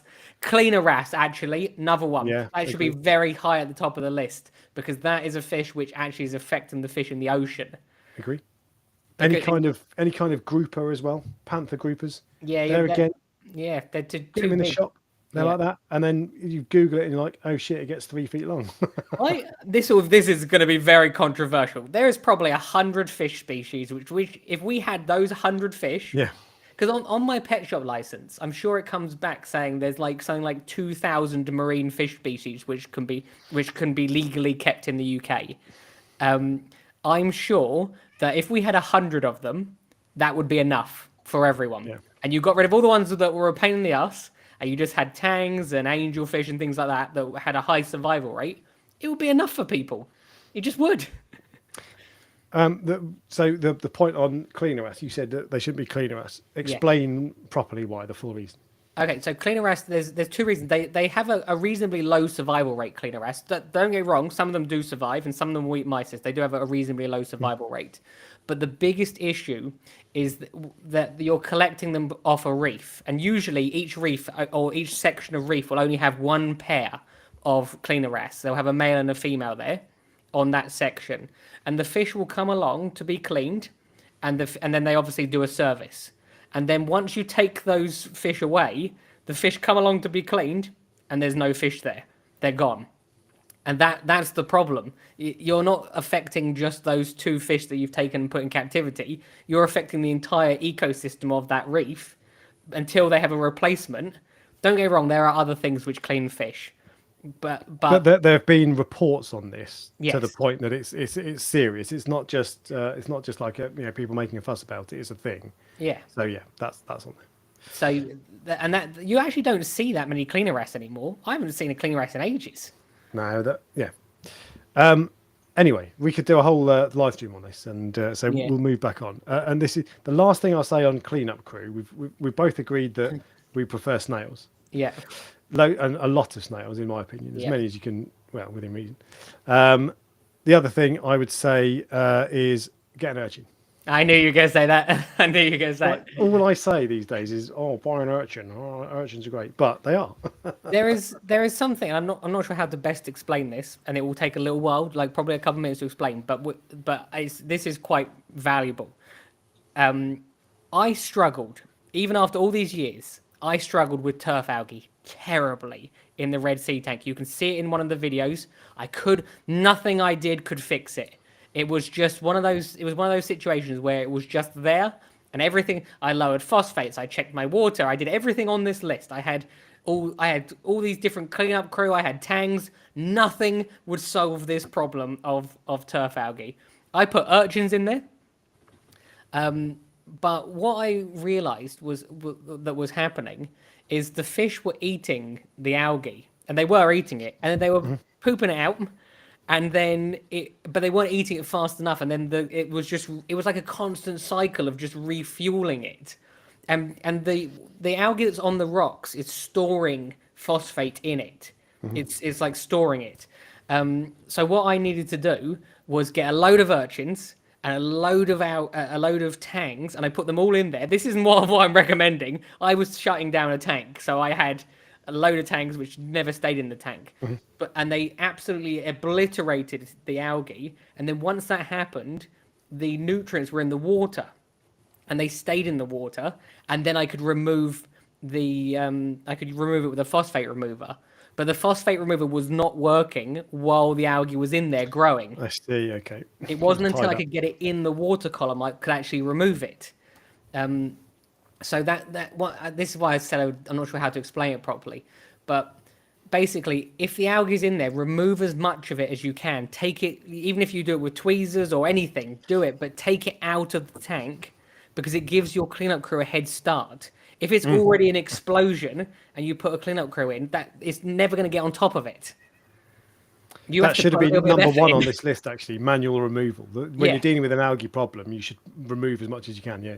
It's difficult with turf algae. You can't remove it. It's like real tufts. And when you pull it, it's not like hair algae where it comes off together. You pull one strand off at a time with turf algae. Some are really slippery as well, so it's really But anyway, so urchin. The way I did it, urchins and tangs completely obliterated the rock, and then phosphate remover. That's how I got rid of it. But I spent months battling that. So even I and even you have trouble. It's like with these things sometimes. It's definitely not a beginner problem. No, it's not. But yeah. So that is the last thing on cleanup crew for me. So moving on, the next thing. What's the obvious next thing after inverts that eat algae? It would be fish. It would be a predator fish. Fish that eat algae. The solution to most problems in a reef tank is a predator. Yeah, right? yeah, It's just because you can, like with Aptasia, you can zap it with any kind of juice that says it will kill Aptasia, but it will come back. yeah, You can put Buggy and nudibranchs in, and they will demolish it. Although they will die eventually. But if you've got a yeah, predator in a tank that will eat it, you'll never see it again yeah, until yeah. that predator dies. Anyway, but yeah, fish, algae eating fish. Now you and I are going to differ on this Oh yeah. I like it because when you we like. differ. I Like, know. and I think the viewers like it when we argue as well. Let's argue properly, but it's not really, but because you like tangs, don't you? You got I a do like fetish. tangs. Yeah, exactly. No, It's look, disgusting. tangs do an excellent job, and Correct. and there are different tangs for different types of algae. I'm So basically the only person who doesn't like tangs, so don't listen to me. I'm yeah, talking but you rubbish. also don't like Melanaris wrasse, so trust me, no one listens to you anymore. But yeah, but anyway, so tangs are probably the best way, to be fair. And I'm only messing around. I wouldn't discourage people to get tangs, of Yeah. course. I just don't like them. I think that rabbitfish are better, but there's a catch to rabbitfish as well. But any fish that will eat. So what tank? If you were setting up, which I think you are, a 5-foot tank. 6 foot will be the tank that I haven't got it yet, so I'm not Okay, I'm not setting it that's up at the quite big. moment. But yeah, If you were setting up a 4-foot tank, then because Yeah. that's do you know what? Yeah, 3 or 4-foot tank because that's a more common size. yeah. What algae eating fish would you put in there? It wouldn't matter to me It wouldn't matter to me if it was a 2-foot tank. I would still have a tang in it, and that was going to be very controversial for some people. But the reality is, if you take the tang out when it gets too big, if you buy a little tiny tang for a 2-foot tank, and then as long as you're prepared to take it out, it's fine. Yeah, agreed. So, and you do get tiny tanks. Like little, I had like a tang that was like it was the sailfin tang, which was probably the size of a 2p coin. It was so small. Yeah, they're really cool, aren't they? Yeah. But I wasn't necessarily saying, look, Well- you shouldn't put big tanks in a tank. What I'm saying is, because you yes. don't just want one. So what do you want? What would I put in? I always have the best. If you're only going to have one tang, a Zebrasoma tang is the overall. It's the best overall tang. Okay, so yellow so tang, gem yellow, tang, purple tang. Scopas, yeah, any of those are the Scopas. best overall tangs. Some sailfins will eat bubble algae. Some Sailfin as zebrasome as well, aren't they? Yeah, they are. Yeah. Yeah. So some sailfins will eat bubble algae. Although, in fact, all of the zebrasomas will eat. Don't guarantee this will fix your problem, but in my experience, they can be taught to eat bubble algae. So, are you smiling because someone said I agree with you on the Melanaris wrasse? Because they agreed with you earlier. They've doubly agreed with you now, so it doesn't matter. No, I'm laughing because the thought of training a fish to eat bubble algae. No, I can No, assure I'm you. not saying you're wrong. I just brought up a funny image in my head. Yeah. Like you sat by the tank outside, like going With a little this is hope. yummy. Yeah. And so they eat one type of algae, a bristle tooth of some sort. I have So coal tang. coltang, coltangs are obviously really expensive now because of Hawaii, but you get like a silver spot, which is basically a coltang with dots rather than stripes. I've got a brown bristle tooth. There's a few Tamini tangs.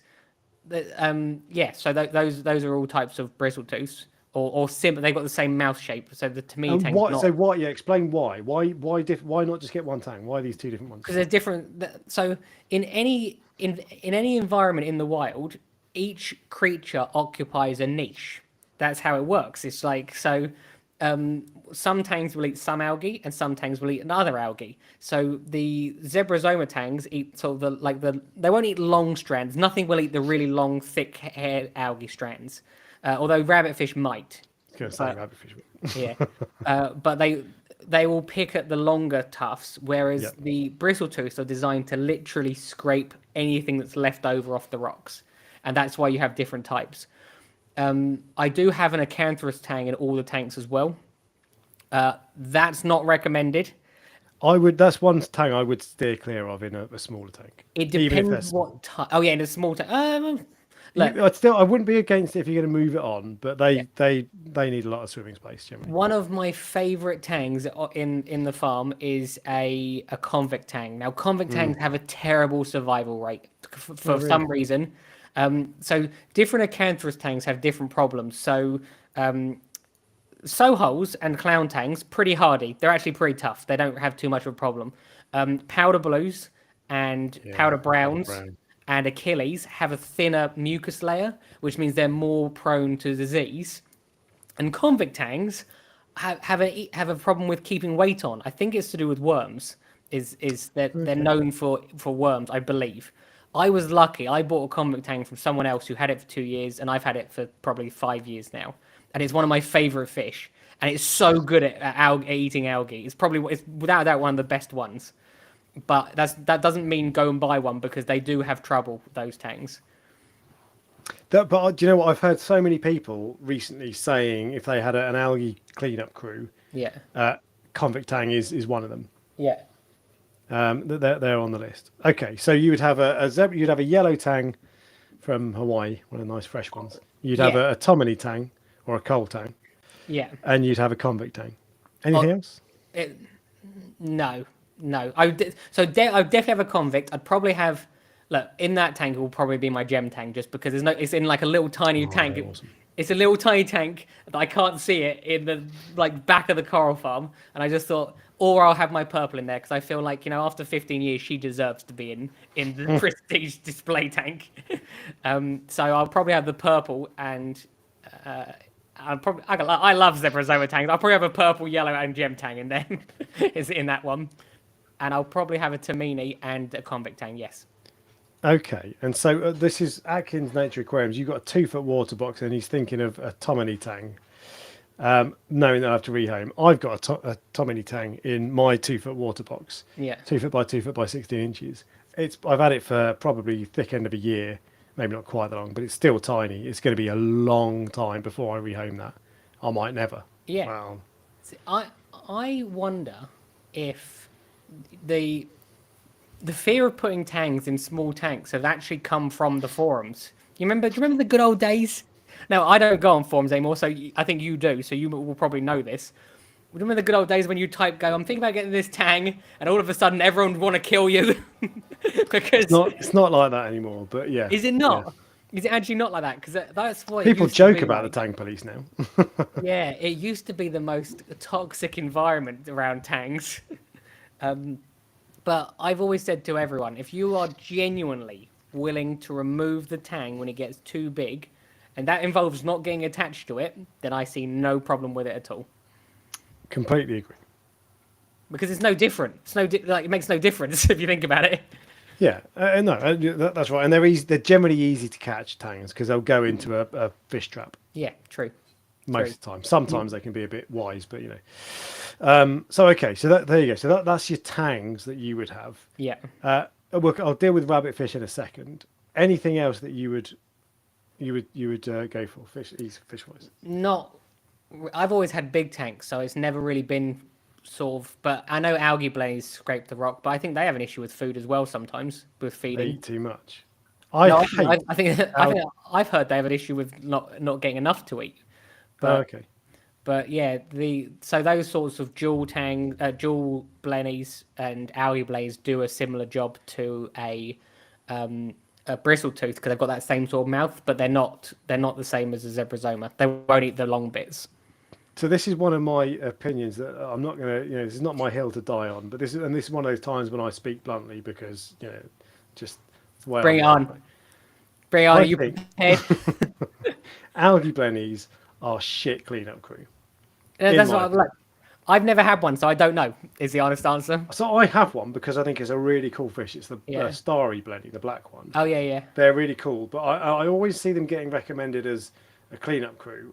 I just don't think they're good. They're a good cleanup crew. I think you're far better off getting if your tank. People look for them because they got a small tank. I think you're far better off with inverts, urchins, and yeah. I agree. Yes, yeah. But okay, so all right, so there's no others. Then that's it. The only other thing I would say is that rabbitfish, and I really like rabbitfish. There is a risk that they might eat corals. Yeah. But I think what you will find most of the time is that they won't eat corals. Yeah. At least for a long time. Some will. All right. They won't eat most corals. This is what I'm trying to change regarding this reef safe with caution. So I think they won't eat all corals most of the time, and sometimes they will eat some corals, like Algae in particular. Yeah. Yeah. Acans are the thing that I find most struggle with them. But that's, I think, more often than not, because I've got acans and zoas in my tank, and they've never been touched by. I've had two rabbitfish, and they've never touched them. And I've had other rabbitfish.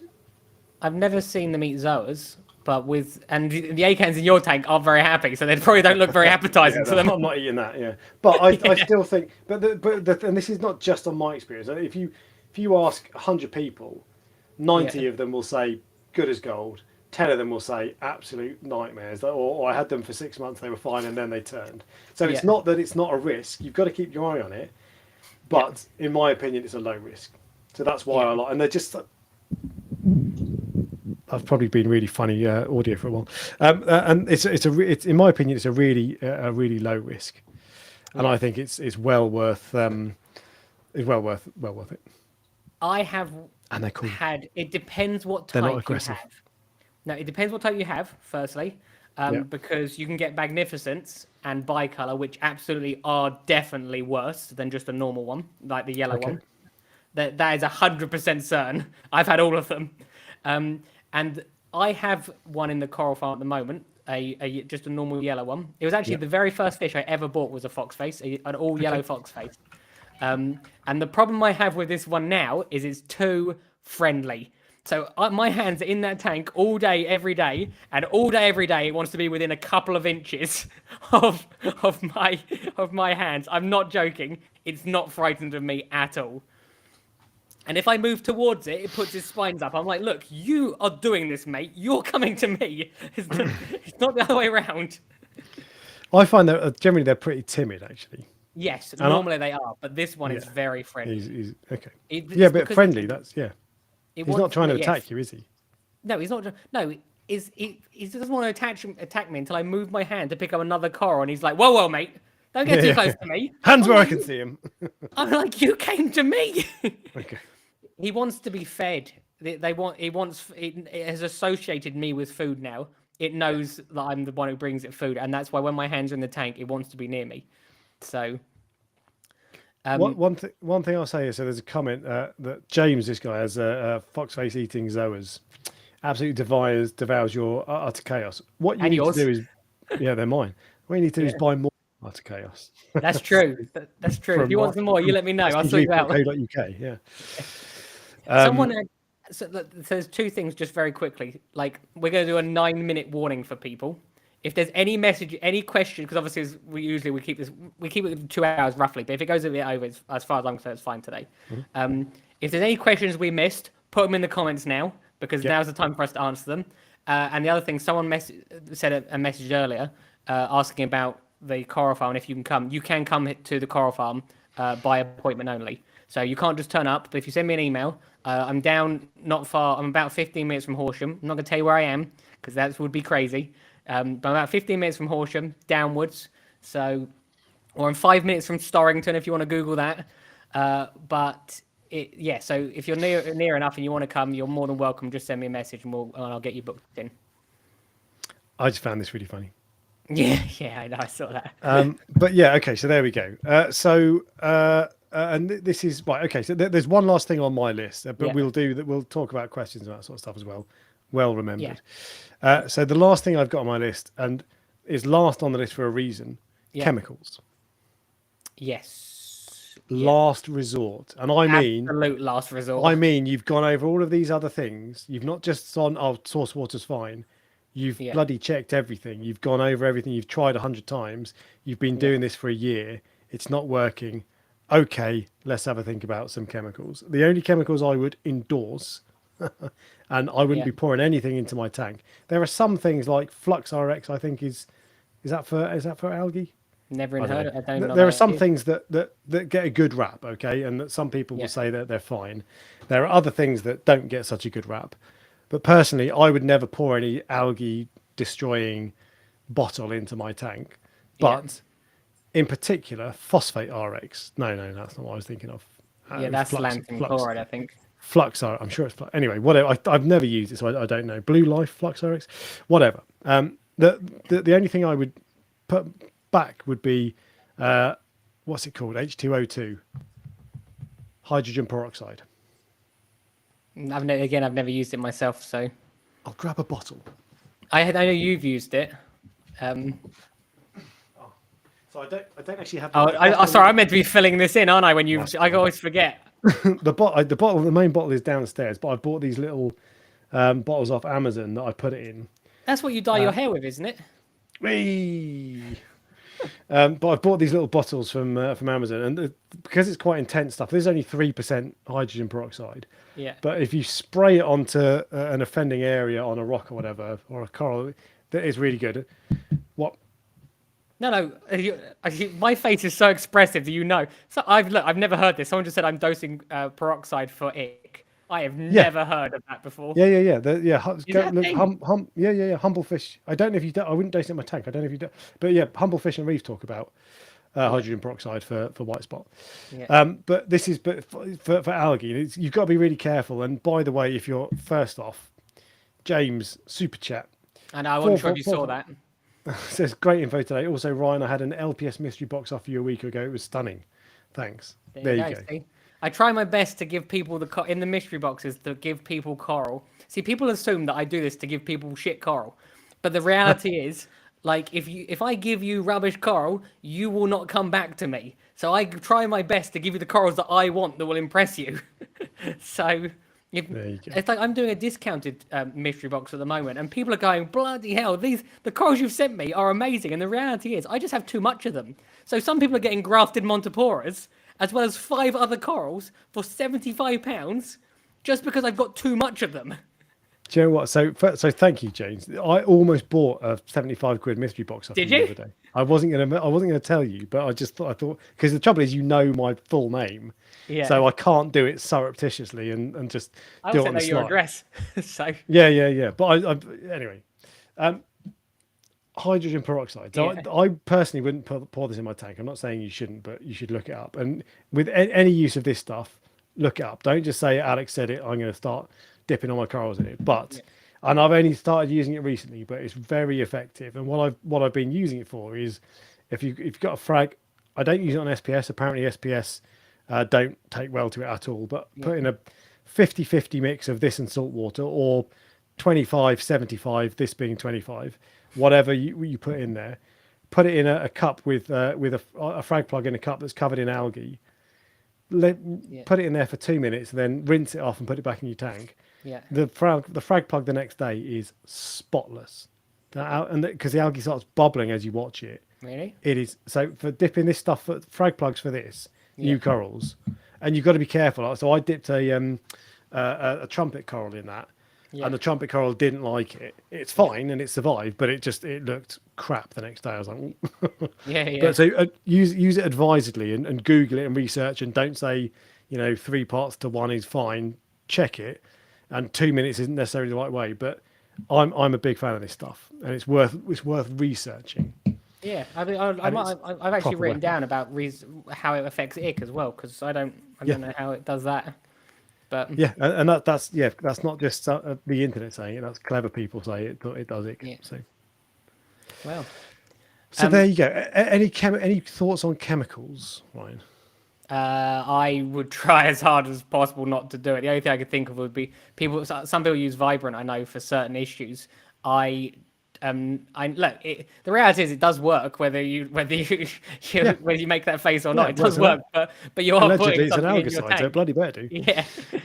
So it's I'm not. I try an all natural method, even if it means you've got to do extra work. The reality is you should never have to use chemicals, because if you do all of these things right, you won't have a problem. It's as simple as that. The hobby is simple. It's not magic. Sometimes you'll be deep in and you can't see the wood for the trees, but it'll be something we've talked about today, and you will have missed something, and you'll be thinking, no, I know that my source water's good, it's fine. I've asked my local fish shop, but they said it's fine.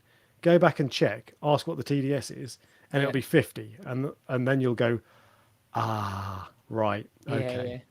Anyway, question time. You asked for questions. There was one question. Yes, that was the one that I saw. This came up earlier. I missed earlier. I've never had a bubble coral.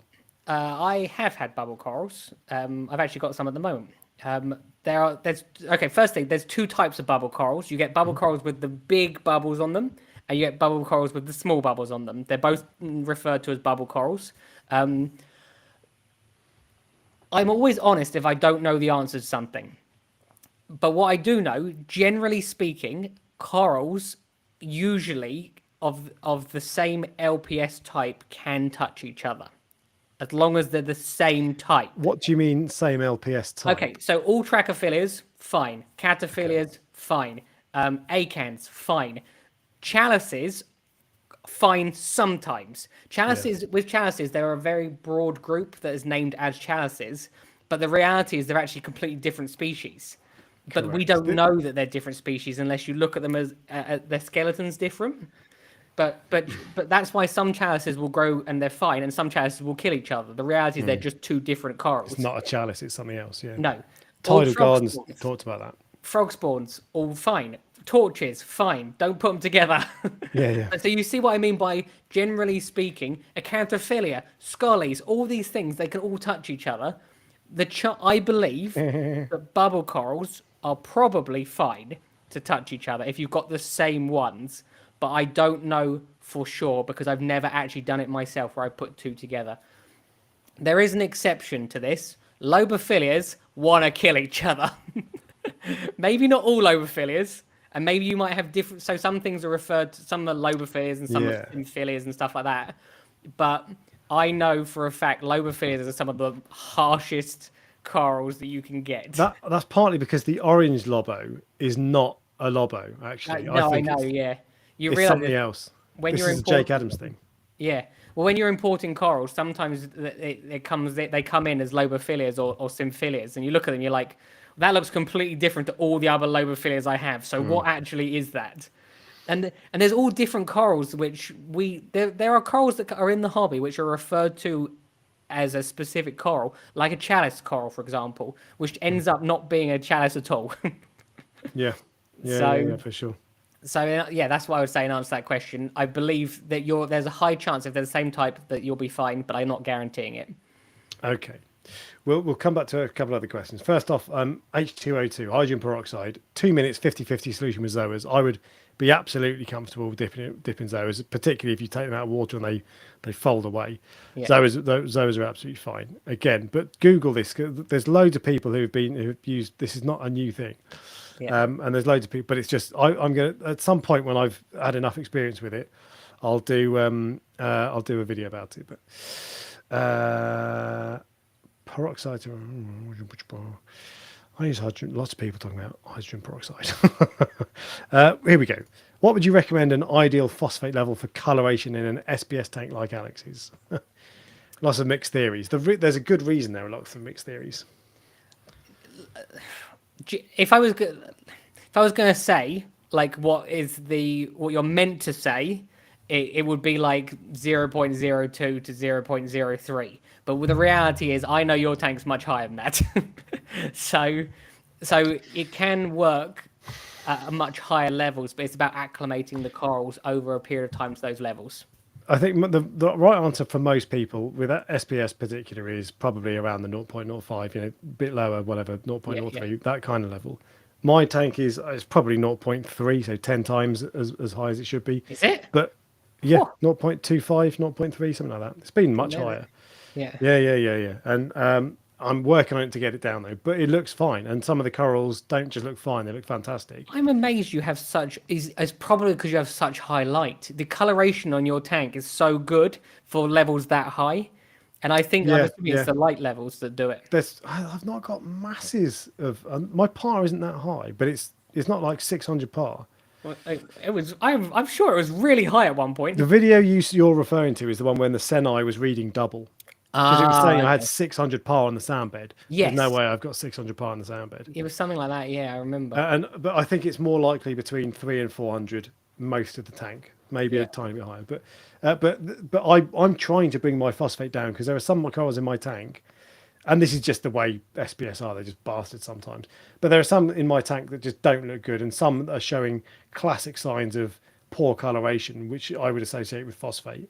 Yeah. So I don't think that if I slowly over time, and I've been talking about this for years, so really slowly, if I bring my phosphate level down to 0.05, I don't think any of my corals are going to be worse off as a result of it. But only if you did it quickly, it would. Oh yeah, straight away. But but there we go. So that's so what's the answer? I wouldn't say my tank is the answer, but 0.05 is the rough level you want to aim for, but get there slowly. And it's not really it's not, oh, I don't know. Anyway, there's a whole, we could talk for hours about that alone. Acan pachycepta, I think that's what lobophilia is actually called. Yeah. The orange one. Yeah. +1 for mystery box. You're getting, do you remember Joe Everton? Probably don't. You've seen I've sold loads of mystery boxes. Someone said a minute ago that they got 3 chalices and an alveopora. They would have got 2 other corals. All the mystery boxes at the moment get 6 corals in them, purely because I'm trying to get rid of. I have so much coral that I'm trying to get rid of them. How much are your mystery boxes at the moment? £100, or there's a £75 one. Look, the reason for the £75 one is because I haven't got a soft coral one. And it's because my Zoa tray was overflowing with Zoas, just so many of them. And because they'd all grown into each other, the plugs were no longer one specific type. Yeah, okay. If you buy just pink diamonds, you don't want to have Pandoras with them. Whereas with the mystery boxes, you actually get a mix of all the different types of Zoas. Okay. And it's easier than cutting them up again. So the one to go for is the £100 one, though. It's 25 quid more, but it's probably 25 quid better. One of the best value ones is actually the SPS mystery boxes. That you get some really good corals in the SPS mystery boxes. It's not unusual to get the burning banana stylo, which I know you've got already. The other, there's like a few different styles. Usually at one of those, you'll get the grafted Montipora. There's like some Leptoceras. I don't just go, oh yeah, here's a load of Montipora. I want people to open it and go, wow, I got 6 different species. And I don't get 6 green different species. It's like 1 yellow, 1 green, 1 red. Yeah, okay. You see, I try and make it interesting for people. So some people only buy mystery boxes from me. That's all they buy. Yeah, okay. Yeah, that's good. I've spent most of my budget this month already. I bought. I'm not looking for you to get it. No, I am. I'm thinking about it, but anyway. Okay. So what else have we got going on?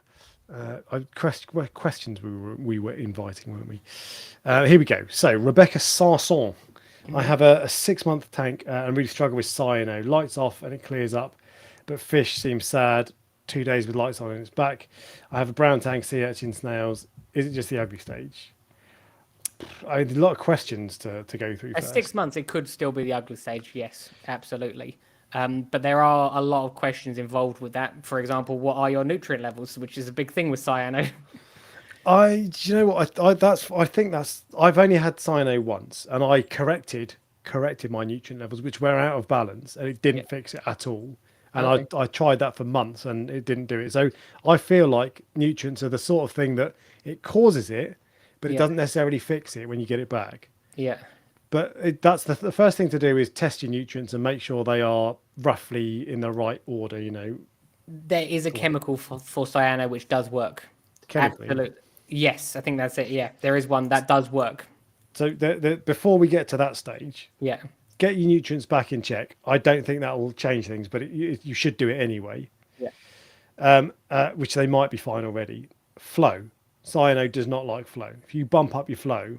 I've got a small patch of cyano in my tank at the moment where the flow is still. Yeah. It's weird that I've got it, but actually I don't know what my nutrients are, so you haven't tested. I can have a guess, but anyway. So flow is good though. The more flow, the better. The less that stuff. But ultimately, I battled it for 6 months. I tried raising my nutrients. I tried lowering them. Yeah. I tried water changes. I tried no water changes. I tried all sorts of things, and it didn't work.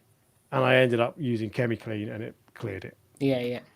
I didn't have many corals at that point. Yeah. And I might have been a bit more nervous because some people have bad experiences with ChemiClean, but that's one of the chemicals that I wouldn't necessarily. I'd advise using it with caution, but I wouldn't say don't use it. But I would try to get it back in check. But my experience was, you said you've never had it. I haven't had it for years, 3 or 4 years now. So this is based on the research I did back at the time and what worked for me. I can't remember that properly. The reality is a healthy tank just doesn't get it. I would say usually it doesn't. It's just one of those things. Pretty healthy. But it only explodes when there's like Yeah. there It's a is small patch. Yeah. yes. When it goes everywhere, it's usually because something is imbalanced. So you have to work out what's imbalanced and try and fix it. Probably good. William Brown, you'll love this. What's I the know, I best way saw that to as I laughed eradicate earlier. pulsing xenia? Sell it. Open up a coral farm and sell it. Yeah. I love it, but I'm Rug. far enough in the hobby to know I want it out. Yeah. The only way to get rid of it is literally removing the rocks that it's on. I'd say, look, people, no one listens to me. This is the most, it's like banging my head against the wall. Stop buying it. Stop buying pulsing xenia. And look, people think that they can isolate it to a rock. They think it's the same as green star polyps. It's not. Green star polyps will grow on a rock and zoas will grow on a rock and it won't go anywhere, usually. Zoas can sometimes. Pulsing xenia will let go and then you'll find it down the back of your tank, growing up the back that you missed it, and that's when you have a problem. There are some butterfly fish that eat pulsing xenia. Yeah, but do you want to like the reason he has pulsing xenia is because he has a reef tank, which means the chances are his tank has more than pulsing xenia. I know. I'm not saying it's the solution. I'm just but removing the rock with it on is the answer. And sometimes that means you've got a really nice rock that might have some other nice corals on it. Do you want to get rid of the xenia? Then get rid of the rock. The reality is you made the mistake at the beginning, and the chances are you knew you were going to make this mistake at the beginning, but you took the risk anyway. You might not be able to eradicate it, but if you've got it all on one island, get rid of that completely. Just throw it away, throw away the rock, and put in a new piece of rock. That's not going to wipe out your tank. No. I use an algae scraper to get it off the back of the tank, and it grows back. So getting it off a rock where you can't scrape it is almost impossible. It's a pain in the ass. Yeah. I'm skipping comments, but I'm going into questions, and we'll wrap up in a sec because it is a little bit late. Karate Chick 1408. Tank is 6 months old. Recently doubled the amount of rock by adding dry rock. Didn't do anything with it before putting it in the tank. Going through another cycle now. Any tips? I've missed a previous comment to that because I feel like there's no problem in that list. No, I haven't missed a comment. I would be surprised if you went through another cycle from adding dry rock. Oh, is that? Oh, sorry, I missed that. Going through another cycle now. Disturbing the sand bed, maybe?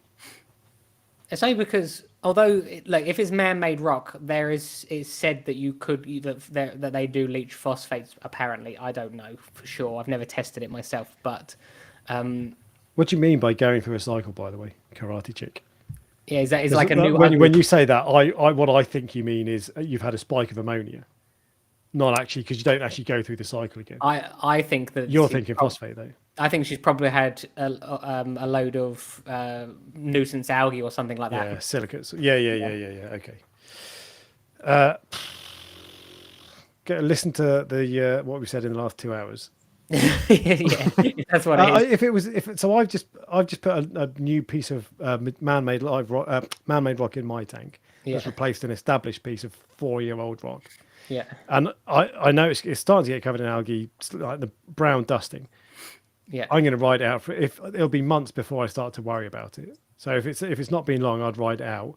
But this is subject to checking that your source water, your nutrients, all this sort of stuff. If everything else is spot on, maybe do something about it. But I can't add anything to that. What do you guys think about skipping the ugly stage? If you go and watch BRS's new series on biome cycling, that's the best way to skip it. That is a very large topic which we will not be going into now. I think that's a leading question in that. Do you really want to be skipping it? Yeah, but is it even possible to skip it? Watch the biome series. Yeah, but they haven't skipped it. No. Well, there you go.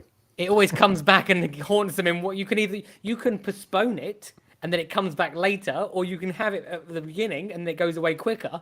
But I haven't seen the final episode of that because where they put all their research together to create one perfect tank. I don't even know if it's out, but I don't think it can be skipped. I have skipped. In my opinion, in all of my tanks recently, I've skipped the ugly stage. I've not had a proper ugly stage, but that doesn't mean I haven't had diatoms. Yeah. And I haven't had algae growing. Yeah. I consider the ugly stage to be like when you look at your tank and you go, oh god, and it looks a mess. Algae everywhere. If you've just got a little bit of algae and diatoms in particular, you're not going to avoid diatoms. If you've just got a little bit. that to me is not an ugly stage. I do try to skip the ugly stage when it looks an absolute mess. Yeah. And I've succeeded in doing that. Yeah, I Watch didn't my have that. cycling video. I use dry rock, and I put a piece of mature live rock in as well. Yeah, that's the best way. Bottle bacteria, put in an urchin early on as well. Yeah. That's how I do it. But I'm not saying that's the way to do it. And the Biome series from BRS is probably a better way to watch. We'll quickly skip ahead as well and see if there's any other. While you're looking, the only part of the ugly stage which I experienced with the coral farm, because remember I essentially cycled it with coral, was a bacteria bloom. That was it. Yeah. I never had diatoms or cyano or anything, just a bacteria bloom, which I killed with a UV sterilizer. Fair enough. And I think, I don't know if this is a question, hang on. I started my nano reef with a 7-year-old piece of live rock to my display, lots of pods. Yeah, it's not a question. There you go. Yeah, anyway. Right, let's wrap it up. So, yes. Ryan, I've not told you. I keep meaning to tell you this all last week, but I've forgotten. Next week, I'm going to cheat on you. Oh, I just realised that means you're bringing someone else in. Another guest. Who? Who do you think it is? For some reason, I think Tidal Gardens, but I don't know why that would be the person. No, that'd be wicked. No. God, no one like that. No offense to the guest I'm about to announce. It's Sean from the Ocean Project. Oh, yeah. Oh, yeah. I assumed it was someone new. George Dunn, I will do one more question. What is it? Low nitrate. Here we go. Low nitrates are a problem then. Well, corals need nitrate to be able to survive. It's as simple as that. What are low nitrates? Well, but yeah, zero nitrates. Low nitrates aren't zero nitrates a problem. Yes. Yeah. So someone asked earlier, is 25 nitrates too high? I think it was 25. No.